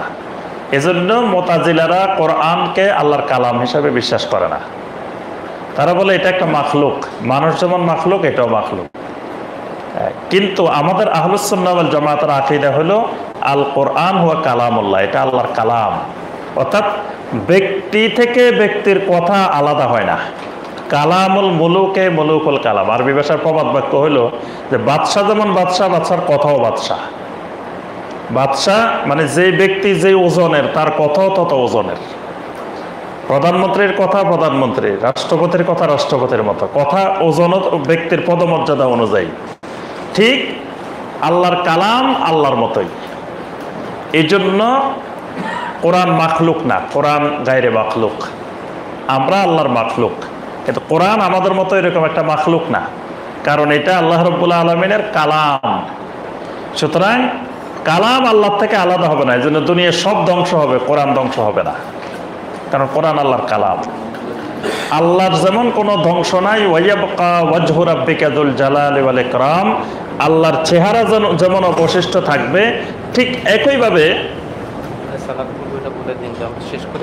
জি জি ইনশাআল্লাহ আমরা এখানে শেষ করে ইনশাআল্লাহ সালাতুল আশর জামাত হবে ইনশাআল্লাহ। তো আল্লাহ রাব্বুল আলামিনের চেহারা যেমন অবশিষ্ট থাকবে, আল্লাহর কালামও অবশিষ্ট থাকবে।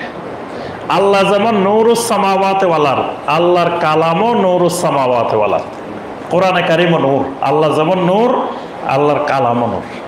এজন্য আল্লাহ থেকে আল্লাহর কালাম বিচ্ছিন্ন না। আর আল্লাহ রাব্বুল আলামিন যখন যে আয়াত নাজিল করতেন, সেই আয়াত আল্লাহ নিজে তেলাওয়াত করতেন, আল্লাহর জবান থেকে আয়াতটা বের হইতো, ওইটা জিবরিল আলাইহিস সালাম শুনতেন, শুনে তিনি এটা নবী সাল্লাল্লাহু আলাইহি সাল্লামের কাছে আনতেন।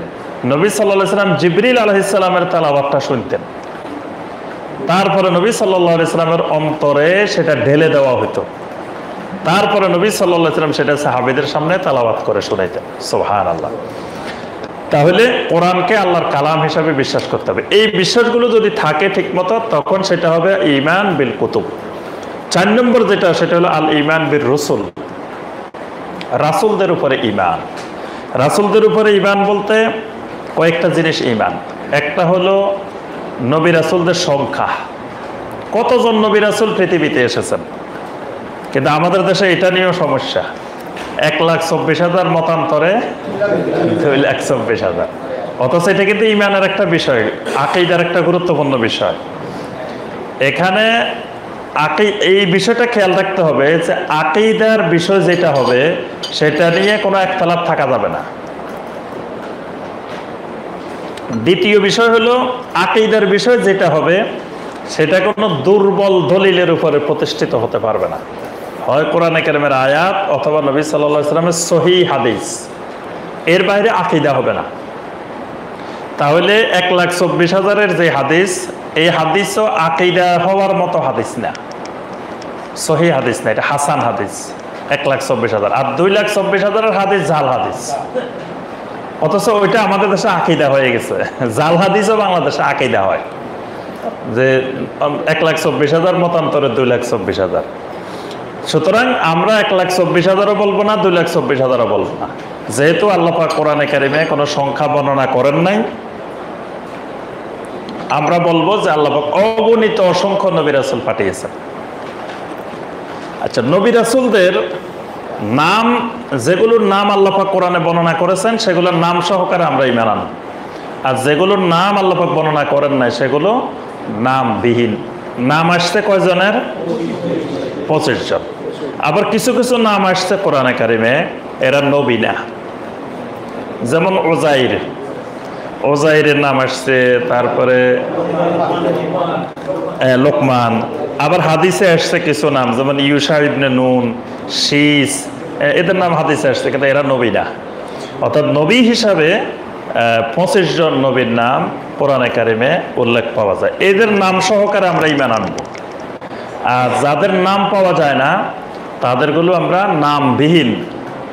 আমাদের এই উম্মতের বৈশিষ্ট্য হলো, আমরা উম্মতে ওয়াসাত হিসাবে আমরা সব নবীদের উপর আমরা ঈমান আনি।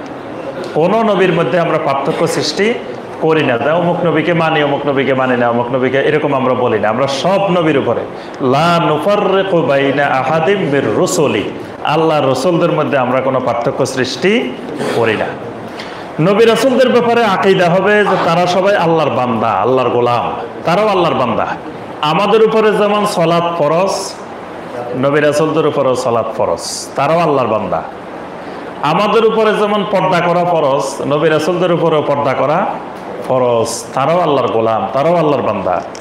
তারা মানুষ ছিলেন, একজন নবীও আল্লাহ জিন অথবা ফেরেশতা পাঠান নাই। সমস্ত নবীকে আল্লাহ পাক মানুষ নবী পাঠাইছেন। আর সমস্ত নবীরা পুরুষ ছিলেন। তবে মানে কোন কোন মুফাসসিরেরা নারী নবীর বর্ণনা দিচ্ছেন। যেমন তাফসিরে কুরতুবী যিনি রচনা করেছেন, ইমাম কুরতুবী, তিনি তার তাফসিরে নারী নবীর বর্ণনা দিচ্ছেন। তারপরে আরো অনেক বড় বড় ব্যক্তিরা বর্ণনা দিচ্ছেন। তবে জমহুর বর্ণনা হইল যে আল্লাহ পাক কোনো নারী নবী পাঠান নাই, আল্লাহ পাক সব পুরুষ নবী পাঠিয়েছেন। যাদের নাম আসছে কোরআনে কারিমে, অনেক নারীর নাম আসছে। মারিয়াম আলাইহিস সালামের নাম আসছে, তারপরে আসিয়ার নাম আসছে, ইমরাতে ফেরাউনের নাম আসছে, এরকম আরো অনেকের নাম আসছে। তো এরা সালেহীন দিনদার নারী ছিলেন, কিন্তু এদেরকে আল্লাহ পাক নবী হিসাবে বা নবী সাল্লাল্লাহু আলাইহি ওয়াসাল্লাম সরাসরি নবী হিসাবে উল্লেখ করেন নাই।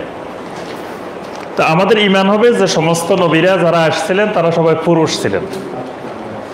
আচ্ছা, তারা আসামাতের অধিকারী ছিলেন, নিষ্পাপ ছিলেন, সমস্ত নবীরা মাসুম, এই বিশ্বাস রাখতে হবে। আর জমিনে শুধু নবীরাই মাসুম, নবীরা বাদে আর কেউ মাসুম না। আম্বিয়া আলাইহিমুসসালাম ছাড়া আর কেউ নিষ্পাপ নন, শুধুমাত্র মাসুম আম্বিয়া আলাইহিমুসসালাম। নবীদের আয়াত মুজিজায় বিশ্বাস করতে হবে। আল্লাহ পাক সমস্ত নবীদেরকে বি আয়াতিনা, আল্লাহ পাক বলছে আমি আয়াত সহকারে, নিদর্শন সহকারে পাঠিয়েছি। তাহলে নবীদেরকে বিশ্বাস করার সাথে সাথে নবীদের নিদর্শন মুজিজাগুলোকেও বিশ্বাস করতে হবে। প্রত্যেক নবীকে আল্লাহ পাক কিছু কিছু মুজিজা দিয়েছিলেন। আচ্ছা, 5 নম্বর ঈমান যেটা, সেটা হলো আল ঈমান বিল ইয়াউমিল আখির, আখিরাতের উপরে ঈমান। আখিরাতের উপরে ঈমান বলতে কি বোঝায়? 1 নম্বর আখিরাতের উপরে ঈমান বলতে আলামাতুস সাআহ বা আশরাতুস সাআহ, মানে কিয়ামতের আলামত। এই আলামতগুলোর কথা কোরআনে কারিমে এবং সহিহ হাদিসে অসংখ্য আলামতের কথা আসছে। এই আলামতগুলোকে বিশ্বাস করতে হবে যে কিয়ামত আসার আগে এইরকম আলামত হবে। সেখানে মাহদি আসবে, দাজ্জাল আসবে, তারপরে দাব্বাতুল আরদ বের হবে, ইয়াজুজ মাজুজ বের হবে, এরকম অনেকগুলো আলামত যেগুলো কোরআনে কারিম এবং সহিহ হাদিস দ্বারা প্রমাণিত, সেগুলো আমরা বিশ্বাস করব। তবে এগুলো নিয়ে গবেষণা করার বিষয় না। মানে কিয়ামতের যে আলামতগুলো, এগুলো ব্যাপক গবেষণার কোনো বিষয় না। যুগে যুগে যারাই এগুলো নিয়ে বেশি গবেষণা করতে গিয়েছে তারা গোমরা হয়ে গেছে। এই জন্য এগুলোকে সরল অর্থে বিশ্বাস করতে হবে। কিয়ামতের আলামতগুলোকে সরল অর্থে, মানে গবেষণার অর্থে না, এগুলোকে বিশ্বাস করতে হবে সরল অর্থে। মানে নবী সাল্লাল্লাহু আলাইহি সাল্লাম যেভাবে বর্ণনা দিয়েছেন, আমাদের কাজ হলো ঠিক ওইভাবে বিশ্বাস করা। যেমন দাজ্জাল নিয়ে কত মানুষ গবেষণা করছে, যতজনে গবেষণা করছে সব গোমরা হয়ে গেছে। কেউ দাজ্জাল নিয়ে গবেষণা করে বলতেছে, শোনো যে দাজ্জাল নামে আসলে ওইরকম কোনো ব্যক্তি কিয়ামতের আগে আসবে না, ইহুদিরা খ্রিস্টানেরা দাজ্জাল। অর্থাৎ দাজ্জাল নিয়ে গবেষণা করতে যায় নিজে দাজ্জাল হয়ে গেছে। কারণ এই বিষয়গুলো নিয়ে যুগে যুগে সালাফে সালেহিনেরা ব্যাপক গবেষণা করেন নাই, যে এগুলো গবেষণার বিষয় না। এগুলো নবী সাল্লাল্লাহু আলাইহি ওয়াসাল্লাম বলছেন আমরা সরল অর্থে বিশ্বাস করব। নবী সাল্লাল্লাহু আলাইহি ওয়াসাল্লাম হাদিসের আলোকে বোঝায় দেয় দাজ্জাল একটা মানুষ, সে মানুষ হিসাবে আসবে। সুতরাং ওই ইহুদি নাসারারা দাজ্জাল, অমুক দাজ্জাল, এইরকম এই বিষয় বিশ্বাস করা যাবে না। তারপরে দাজ্জাল এত সালে বাইর হইব, এত সালে ইয়ে হইব, এগুলো সালাফে সালেহিনদের মানহাজের খেলাফ। আর আমরা একটা কথা বারবার বলছি যে আকীদার ব্যাপারে কোন দঈফ হাদিস, জাল হাদিস, স্বপ্ন, হাসান হাদিস এগুলো গ্রহণযোগ্য না। আকীদার ব্যাপার যেটা হবে এটা একেবারে স্পষ্ট কোরআনে কারিম এবং নবী সাল্লাল্লাহু আলাইহি ওয়াসাল্লামের সহিহ হাদিস। সুতরাং কিয়ামতের আলামতে বিশ্বাস করতে হবে। 2 নম্বর আযাবে কবর, কবরের আযাবে বিশ্বাস করতে হবে। বর্তমানে অনেকে কবরের আযাবে বিশ্বাস করে না। বর্তমানে কিছু কিছু ভাই বের হয়েছে যে আহলে কোরআন নামে নিজেদেরকে পরিচয় দেন, তারা কোরআনের অনুসারীতে। তারা বলেন যে কোরআনে তো কবর আযাবের কথা নাই, এই জন্য তারা আযাবে কবর বিশ্বাস করে না। কোরআনে কারিমেরও অসংখ্য আয়াতে আযাবে কবরের কথা আছে, আর নবী সাল্লাল্লাহু আলাইহি ওয়াসাল্লামের অসংখ্য সহিহ হাদিসে কবরের আযাবের কথা আছে।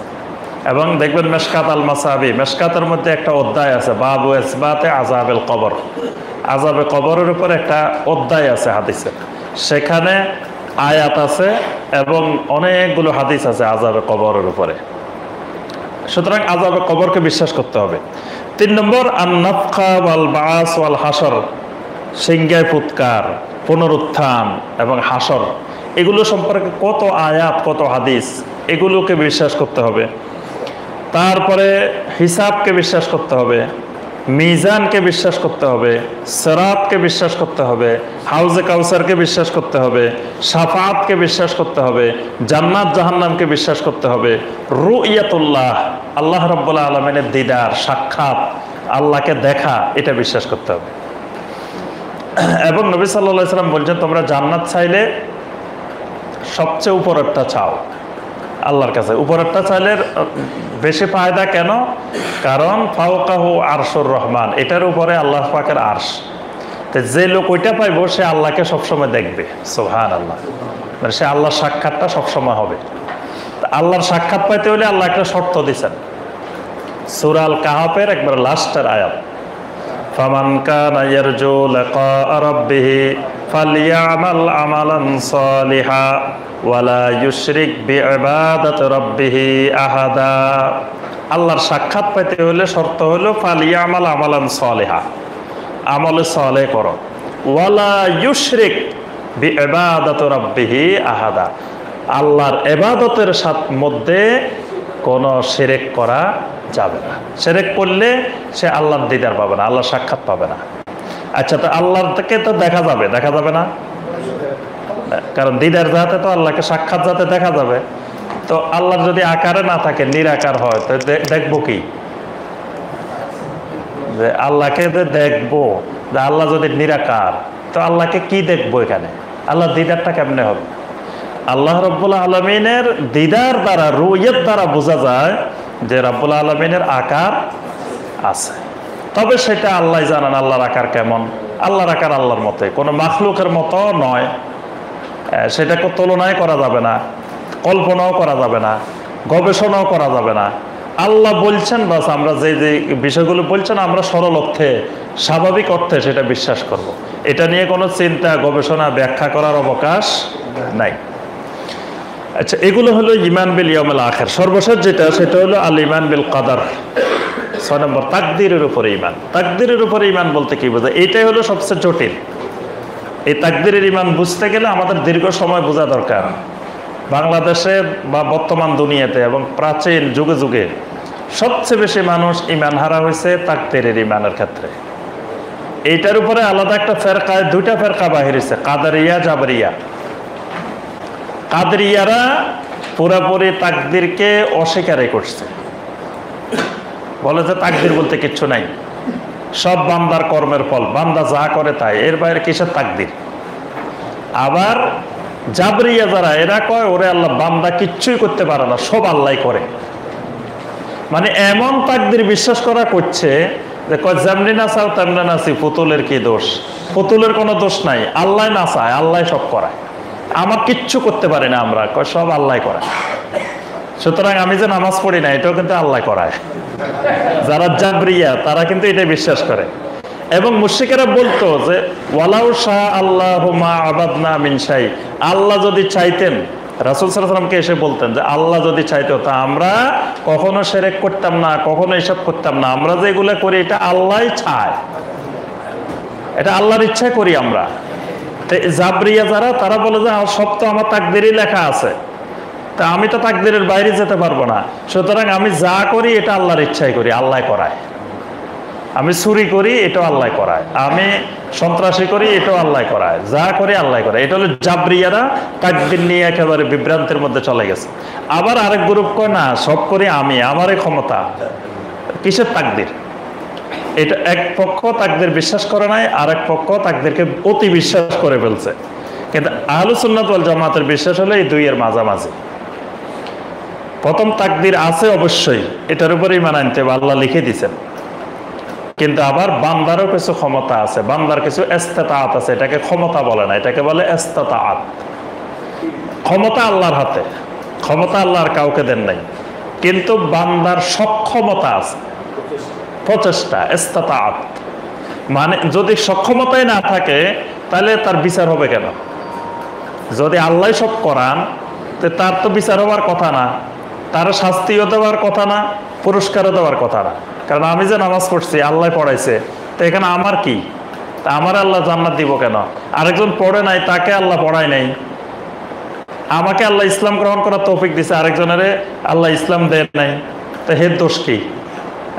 তাহলে তো তার বিচারে হওয়ার দরকার নাই, শাস্তি, কোনো পুরস্কার কিছুই পাওয়ার দরকার নেই। অর্থাৎ বান্দাকে আল্লাহ ইস্তেতাআত দিয়েছেন। ইস্তেতাআত দিয়ে বান্দাকে রব্বুল আলামিন দুই রাস্তার মাঝখানে দাঁড় করাই দিয়েছেন। দাঁড় করাই দিয়ে আল্লাহ পাক কোরআন দিয়ে, নবী রাসূল দিয়ে, কিতাব দিয়ে দেখাই দিয়েছেন যে এই রাস্তাটা সোজা জান্নাতে চলে গেছে, এই রাস্তাটা সোজা জাহান্নামে চলে গেছে। বাস এখন তোমার এখতিয়ার, তোমাকে এই এখতিয়ার দেওয়া হলো, তুমি ইচ্ছা করলে জান্নাতের এই রাস্তায় জান্নাতেও যেতে পারো, ইচ্ছা করলে জাহান্নামেও যেতে পারো। এখন কোন রাস্তায় সে যাবে এটা তার এখতিয়ার, এটা তার ইস্তেতাআত। এখানে আল্লাহ পাক কোনো হস্তক্ষেপ করেন না, এখানে বান্দার এখতিয়ার আছে। বান্দা এখানে সে ইচ্ছা করলে জান্নাতের রাস্তাও যেতে পারে, জাহান্নামের রাস্তাও যেতে পারে। এবং আল্লাহ পাক নিজে ওয়াদা করছেন, ওয়াল্লাযীনা জাহাদু ফীনা লানাহদিয়ান্নাহুম সুবুলানা। কেউ যদি জান্নাতের রাস্তা হাঁটতে চায়, চেষ্টা করে, আমি অবশ্যই অবশ্যই তাকে হেদায়েতের রাস্তা দেখাই দিব, তাকে সহযোগিতা করবো সেই ক্ষেত্রে। তো সুতরাং আল্লাহ কাউকে জাহান্নামে যাওয়ার জন্য বানান নাই, সব মানুষকে আল্লাহ জান্নাতের জন্য বানাইছেন। এখন কেউ যদি কয় না আমি জান্নাতে যাবো না, আমি জাহান্নামে যাইতে চাই, তা আল্লাহ তাকে জোর করে জান্নাতে টানে নিবেন না। সে জাহান্নামে যেতে চায় যাক, কিন্তু আল্লাহ পাক সব মানুষকে বানাইছেন জান্নাতের জন্যই, এবং আল্লাহ চান যে সব মানুষ জান্নাতে যাক। কিন্তু বান্দাকে ইখতিয়ার দিছে, সে ইচ্ছা করলে জাহান্নামের দিকেও যাইতে পারে। আচ্ছা, এখন তাকদীরের ক্ষেত্রে 5টা জিনিসের বিশ্বাস, এগুলো অনেক ব্যাখ্যা, আমরা সংক্ষেপে মূল পয়েন্টটা বলি। 1 নম্বর বিষয় ইলমুল্লাহ, আল্লাহর এলেমের ব্যাপারে জ্ঞান থাকতে হবে। আল্লাহর এলেম, আল্লাহর এলেমটা কিরকম? আল্লাহর এলেম সম্পর্কে ধারণা না থাকলে তাকদীর বোঝা যাবে না। তাকদীর বুঝতে হলে প্রথম বুঝতে হবে আল্লাহর এলেম। আল্লাহর এলেমটা হলো আজালি, মানে আল্লাহর এলেমের কোনো অতীত, বর্তমান, ভবিষ্যৎ নাই। আল্লাহর এলেমটা মানে আজ থেকে 1000 বছর পরে, 10,000 বছর পরে কি হবে আমাদের জন্য এটা বিশাল ভবিষ্যতের কথা, কিন্তু আল্লাহর জন্য এটা বর্তমান, আল্লাহর সামনেই আছে। এটা আল্লাহর জন্য কোনো অতীত নাই। আদম আলাইহিস সালামের যুগ আমাদের জন্য অতীত, আল্লাহর জন্য অতীত নেই। এই জন্য আল্লাহর এলেমটাকে বলা হয় আজালি, মানে সার্বক্ষণিক। এটা আল্লাহর এলেম, প্রেজেন্ট। তা আমি আপনি কি করবো এটা আল্লাহর এলেমে আছে। আমি পৃথিবীতে কি কি কাজ করব এটা আল্লাহর এলেমে আছে, আল্লাহর জ্ঞানে আছে। আল্লাহর এলেমের যে আছে হিসাবে আল্লাহ লিখে রাখছেন, আল্লাহ এখানে হস্তক্ষেপ করেন নাই। মানে আমার কাজটাই এখানে লেখা হয়েছে, আমি কি করব, কোন দিকে যাব এটা আল্লাহ জানেন, এটা আল্লাহ আমাকে বাধ্য করেন নাই ওই দিকে যাওয়ার জন্য। এটাকে বলা হয় ইলমুল্লাহ। 2 নম্বর হলো কিতাবাতুল্লাহ, আল্লাহর লেখনী। আল্লাহর লেখনীতে বিশ্বাস করতে হবে, আল্লাহ সবকিছু লিখে রাখেন, আল্লাহর এলেমের আলোকে আল্লাহ লিখছেন। 3 নম্বর হলো মাশিয়াতুল্লাহ, আল্লাহর ইচ্ছা। আল্লাহর একটা ইচ্ছার পাওয়ার আছে, মানে আমি আরেক দিকে যেতে চাইলেও আল্লাহ ইচ্ছা করলে আমার অন্যদিকে নিতে পারেন। সূর্য সবসময় পূর্ব দিকে উদিত হয়, আল্লাহ ইচ্ছা করলে পশ্চিম দিকে উদিত করতে পারেন। আল্লাহর ইচ্ছা, আল্লাহর মাশিয়াত এটাকে বলা হয়। আমরা মেঘ দেখি, মেঘের পরে বৃষ্টি হয়, আল্লাহ ইচ্ছা করলে মেঘ ছাড়াও বৃষ্টি দিতে পারেন। তবে আল্লাহর কিছু সুন্নত আছে, আল্লাহ সুন্নত গুলো মেনে চলেন, কিন্তু আল্লাহর ইচ্ছা হলো এর ঊর্ধ্বে, সুন্নতের ঊর্ধ্বে। আল্লাহ ইচ্ছা করলে সুন্নতের বিপরীত করতে পারেন। সুতরাং তাকদীরের ক্ষেত্রেও আমার যে জিনিসটা আল্লাহর এলেমের আলোকে লেখা আছে, এই ক্ষেত্রে আল্লাহর মাশিয়াত আছে, পাওয়ার আছে। আল্লাহ ইচ্ছা করলে ওটা পরিবর্তন করতে পারে, এটাও তাকদীরের অংশ। এজন্য আবার বসে থাকা যাবে না যে এই জায়গায় কিছু করে বসে রইলাম, যে আমার তাকদীরে থাকলে হবে, তাকদীরে থাকলে হবে না, এরকম না। বরং আমার তাকদীরে যদি নাও থাকে তো আমি আল্লাহর কাছে চাইতে থাকবো, আল্লাহ আমার দেন। আল্লাহ ইচ্ছা করলে ওটা পরিবর্তন করে দিতে পারেন। 4 নম্বর খালকুল্লাহ, আল্লাহর সৃষ্টিতে বিশ্বাস করতে হবে, অর্থাৎ আল্লাহ সবকিছু সৃষ্টি করেন। খালক, আমার তাকদীরও আল্লাহ সৃষ্টি করেছেন। 5 নম্বর আমার যেটা আগে বলছি একটু আগে, যে ইস্তাতাত, ইখতিয়ার, যে আমার একটা স্বাধীন ইচ্ছা আছে, স্বাধীন একটা ইচ্ছা দিয়ে আল্লাহ আমাকে সৃষ্টি করছেন। এই বিশ্বাসগুলোর নাম হলো ঈমান বিল কদর। তাহলে আমরা এই সংক্ষেপে 6টা জিনিস বুঝলাম, যে এই 6টা হলো ঈমানের আরকান। এবার সংক্ষেপে আসি ইসলামের আরকান। কবরে যে 3টা প্রশ্ন হবে, প্রথমে কবরে কয়টা প্রশ্ন? 3টা প্রশ্ন। 2 নম্বর প্রশ্নটাই হলো ওয়ামা দীনুকা, তোমার দিন কি ছিল? তাহলে আমরা উত্তর দিব দিন হলো আমার ইসলাম। তাহলে ইসলামের উপরে থাকতে হলে, ইসলামের উপরে বেঁচে থাকতে হলে আমরা যে দোয়াটা করতেছি যে আল্লাহ আমাকে ইসলামের উপরে বাঁচায় রাখো, ইসলামের উপরে বাঁচায় রাখতে হলে ইসলামের রোকনগুলো শক্ত করে ধরতে হবে। ইসলামের একটা রোকনও কোনো অবস্থায় ছাড়া যাবে না। যদি সে ছেড়ে দেয়, সে ইসলামে ছেড়ে দিল। এই জন্য এই 5টা রোকন হলো মূল, একবার মূল খুঁটি, মূল পিলার। এরপরে 5টার সাথে আরো আনুষঙ্গিক ইসলামের বাকি কাজগুলো আসবে, যেটা আমরা জিবরিল আলাইহিস সালামের যে হাদিসের কথা বললাম, হাদিসে জিবরিল, সেখানে নবী সাল্লাল্লাহু আলাইহি ওয়াসাল্লামকে জিজ্ঞাসা করা হয়েছে আকবিরনি আনিল ইসলাম, আমাকে ইসলাম সম্পর্কে বলেন।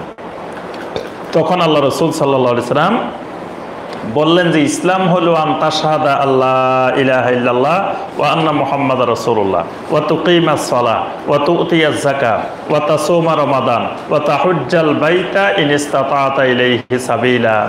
জিবরিল আলাইহিস সালাম বললেন সাদাক্তা, আপনি একেবারে ঠিক কথা বলছেন। সাহাবায়ে কেরাম পাশে বসা।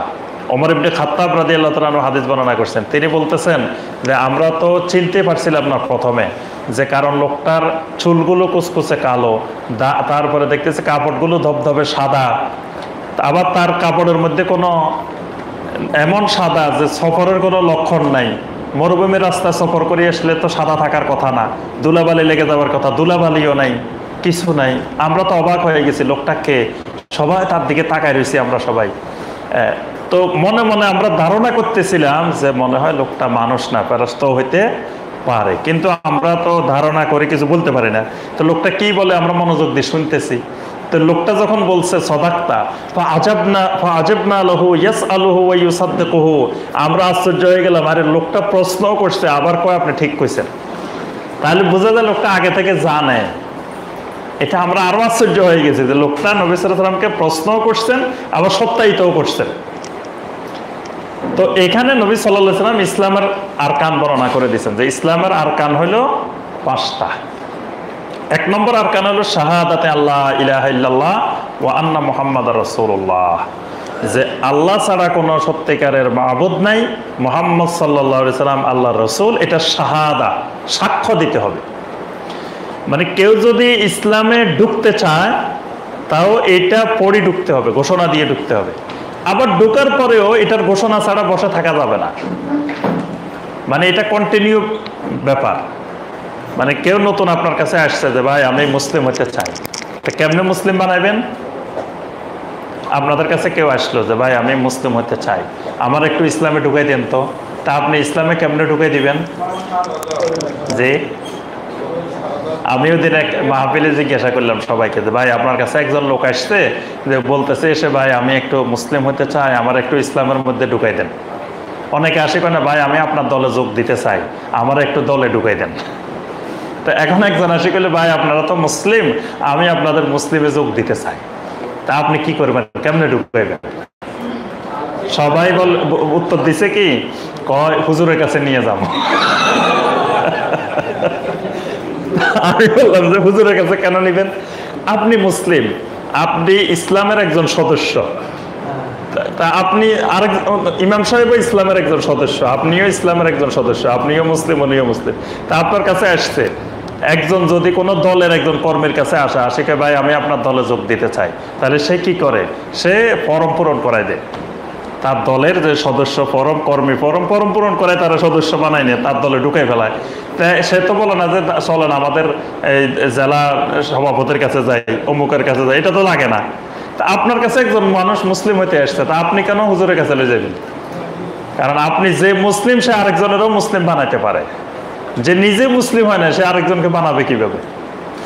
তাহলে তাকে বুঝাই দিতে হবে যে শাহাদাতে আল্লাহ ইলাহা ইল্লাল্লাহ ওয়া আন্না মুহাম্মাদার রাসূলুল্লাহ, এইটা তাকে ভালো করে জ্ঞান দিতে হবে যে আল্লাহ ছাড়া কোনো মাবুদ নাই বলতে কি বোঝায়, তারপর মুহাম্মদ সাল্লাল্লাহু আলাইহি ওয়াসাল্লাম আল্লাহ রাসূল এটা বলতে কি বোঝায়, এই নলেজটা এই জ্ঞানটা তাকে দিতে হবে।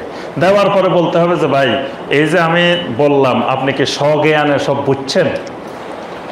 যদি না বুঝেন ধরেন আমার থেকে কিছু বই নিয়ে যান, আপনি লা ইলাহা ইল্লাল্লাহটা ভালো করে বুঝেন, মুহাম্মদুর রাসূলুল্লাহ এই সাল্লাল্লাহু আলাইহি ওয়াসাল্লাম এইটা ভালো করে বুঝেন। এটা বোঝার পরে স্বজ্ঞানে আপনি যদি ইসলামে আসতে চান তাহলে আবার আসেন। আপনি ওই যে আগে যে পিস টিভি ছিল তখন দেখতেন না যে ডাক্তার জাকির নায়েক হাফেজাহুল্লাহ তিনি কিভাবে ইসলাম গ্রহণ করাতেন, তাদেরকে আগে অনেক কিছু জিজ্ঞাসা করতেন যে আপনি কি এই লা ইলাহা ইল্লাল্লাহ বুঝছেন, আশহাদু আল্লা ইলাহা ইল্লাল্লাহু ওয়াহদাহু লা শারীকা লাহু ওয়া আশহাদু আন্না মুহাম্মাদার রাসূলুল্লাহ, এগুলো কি আপনি বুঝছেন? সব কিছু যদি বুঝেন বাস, না বুঝলে উনি দিয়ে দিত, বই দিয়ে দিতেন যে যান এটা পড়েন, আরো বুঝে আসেন, কোরআন নিয়ে যান, পড়ে আসেন, স্বজ্ঞানে ভালো করে বুঝে শুনে, কারো প্ররোচনায় না, আপনি নিজের ইচ্ছায় আপনি ইসলাম গ্রহণ করবেন। তাহলে তাকে ইসলামে ঢুকাইতে হলেও আপনার এটা লাগবে শাহাদাতে আল্লাহ ইলাহা ইল্লাল্লাহ ওয়া আন্না মুহাম্মাদার রাসূলুল্লাহ, বাস এটা শাহাদা, এটা সাক্ষ্য দিতে হবে। সাক্ষ্যটা কিরকম? যেমন আজানের মধ্যে আমরা সাক্ষ্য দিই, আশহাদু আল্লা ইলাহা ইল্লাল্লাহ, আশহাদু আল্লা ইলাহা ইল্লাল্লাহ, আশহাদু আন্না মুহাম্মাদার রাসূলুল্লাহ, আশহাদু আন্না মুহাম্মাদার রাসূলুল্লাহ।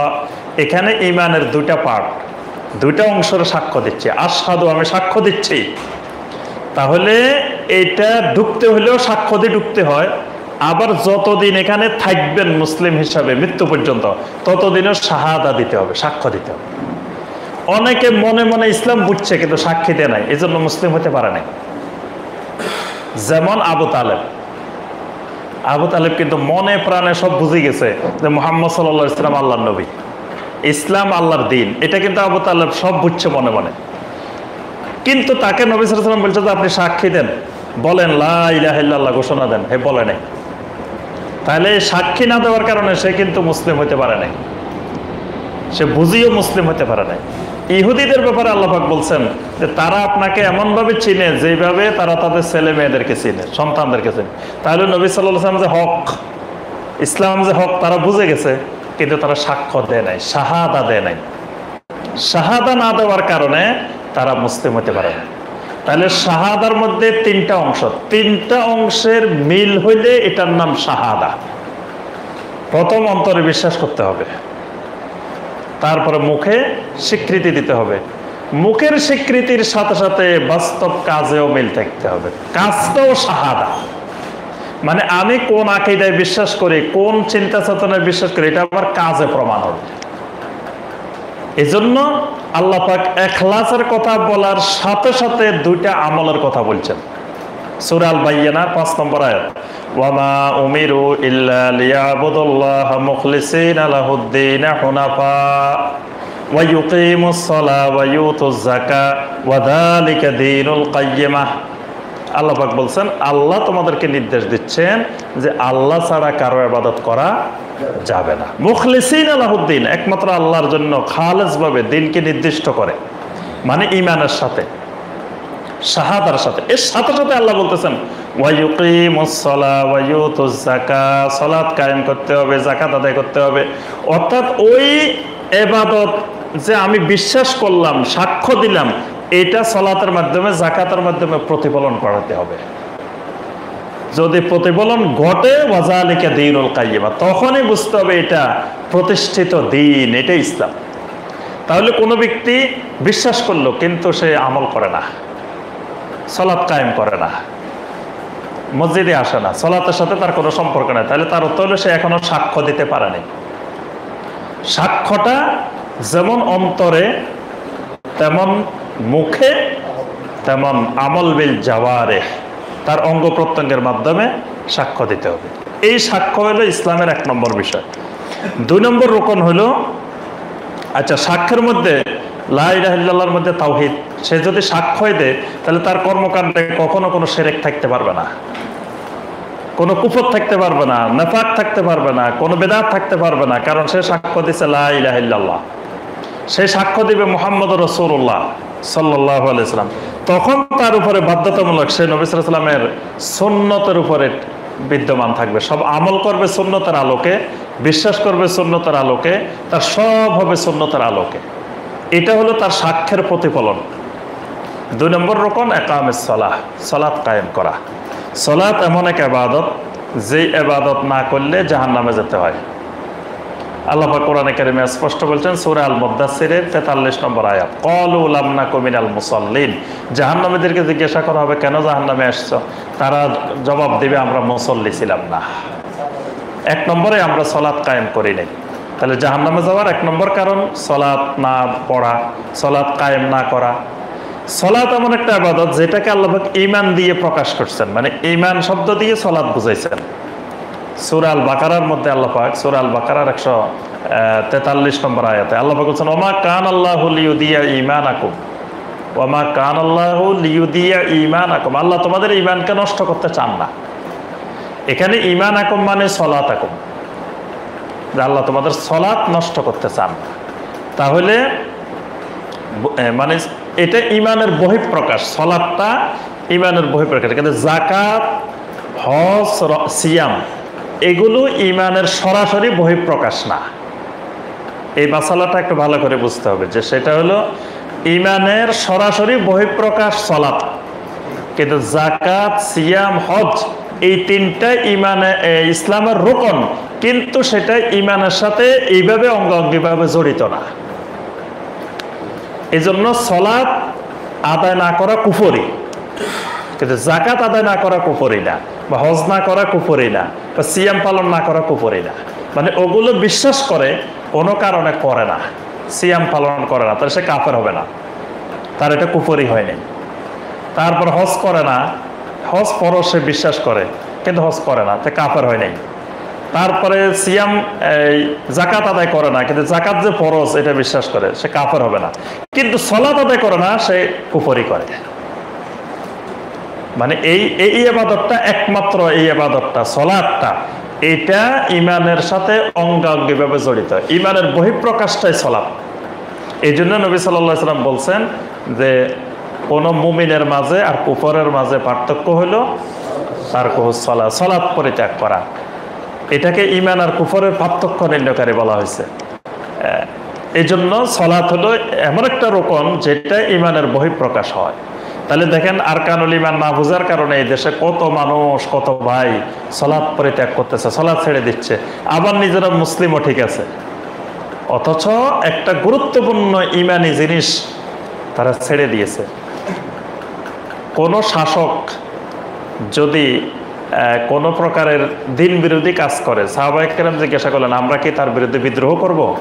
নবী সাল্লাল্লাহু আলাইহি ওয়াসাল্লাম বলেন, ততক্ষণ পর্যন্ত বিদ্রোহ করা যাবে না যতক্ষণ পর্যন্ত তারা সালাত কায়েম করে। তাহলে সালাত কায়েম এত গুরুত্বপূর্ণ যে সালাত কায়েম করে, সে রাষ্ট্রে সালাত কায়েমের আইন আছে, সালাতটা বাস্তবায়ন করাইতেছে, তাও তার বিরুদ্ধে বিদ্রোহ করা যাবে না, কারণ সে ইমানের বহিঃপ্রকাশ ঘটাইতেছে, ইমানের বহিঃপ্রকাশ বাস্তবায়ন করতেছে। এই জন্য সালাত হলো মানে 5টা রুকনের মধ্যে সবচেয়ে গুরুত্বপূর্ণ, ইমানের পরে সালাত। 3 নম্বরে যাকাত, 4 নম্বর হলো সিয়াম, 5 নম্বর হলো হজ্জে বাইতুল্লাহ। এগুলো সম্পর্কে আমরা মোটামুটি তো কম বেশি সবাই জানে, সারা বছর আলোচনা শুনি, বয়ান শুনি, তা আমরা আর আজকে এগুলো বিস্তারিত আলোচনা করব না। মেইন রোকনের মধ্যে প্রথম 2টা যদি ঠিক হয়ে যায়, বাকি 3টা তার অটোমেটিক ঠিক হয়ে যাবে। কারো যদি শাহাদাতে আল্লাহ ইলাহা ইল্লাল্লাহু ওয়া আন্না মুহাম্মাদুর রাসূলুল্লাহ ঠিক হয়, কারো যদি আপনার সালাত ঠিক হয়, তো বাকি 3টা তার অটোমেটিক এমনি ঠিক হয়ে যাবে, কারণ এই 2টা মূল ইমানের সাথে সম্পৃক্ত। আর ইমান ঠিক হলে আমল এমনি ঠিক হয়ে যায়। আল্লাহ সুবহানাহু ওয়া তাআলা আমাদের সবাইকে আরকানুল ইমান, আরকানুল ইসলাম জানার, বোঝার, সেই আলোকে আমাদেরকে আমল করার আল্লাহ পাক তৌফিক দান করুন। আল্লাহ পাক আমাদের সবাইকে শিরক মুক্ত তাওহীদি ঈমান, বেদাত মুক্ত সুন্নতি আমল নসিব করুন। আল্লাহ রাব্বুল আলামিন আমাদের সবাইকে সকল প্রকার গুনাহ খাতা আল্লাহ পাক মাফ করে দিন।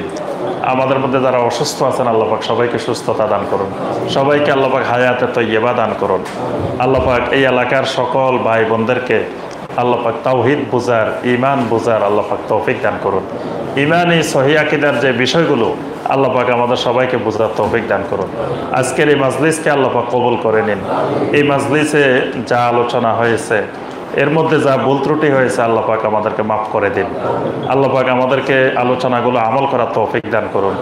এই মাহফিল, এই মাজলিস যে ভাইয়েরা আয়োজন করেছেন, সকল প্রকার খেদমতকে, মেহমানদারিকে আল্লাহ পাক কবুল ও মঞ্জুর করে নিন। এটাকে কিয়ামত পর্যন্ত সাদাকায়ে জারিয়া হিসাবে আল্লাহ পাক কবুল ও মঞ্জুর করে নিন। আমিন ইয়া রাব্বাল আলামিন। সুবহানাকা আল্লাহুম্মা বিহামদিকা আশহাদু আল্লা ইলাহা ইল্লা আনতা আস্তাগফিরুকা।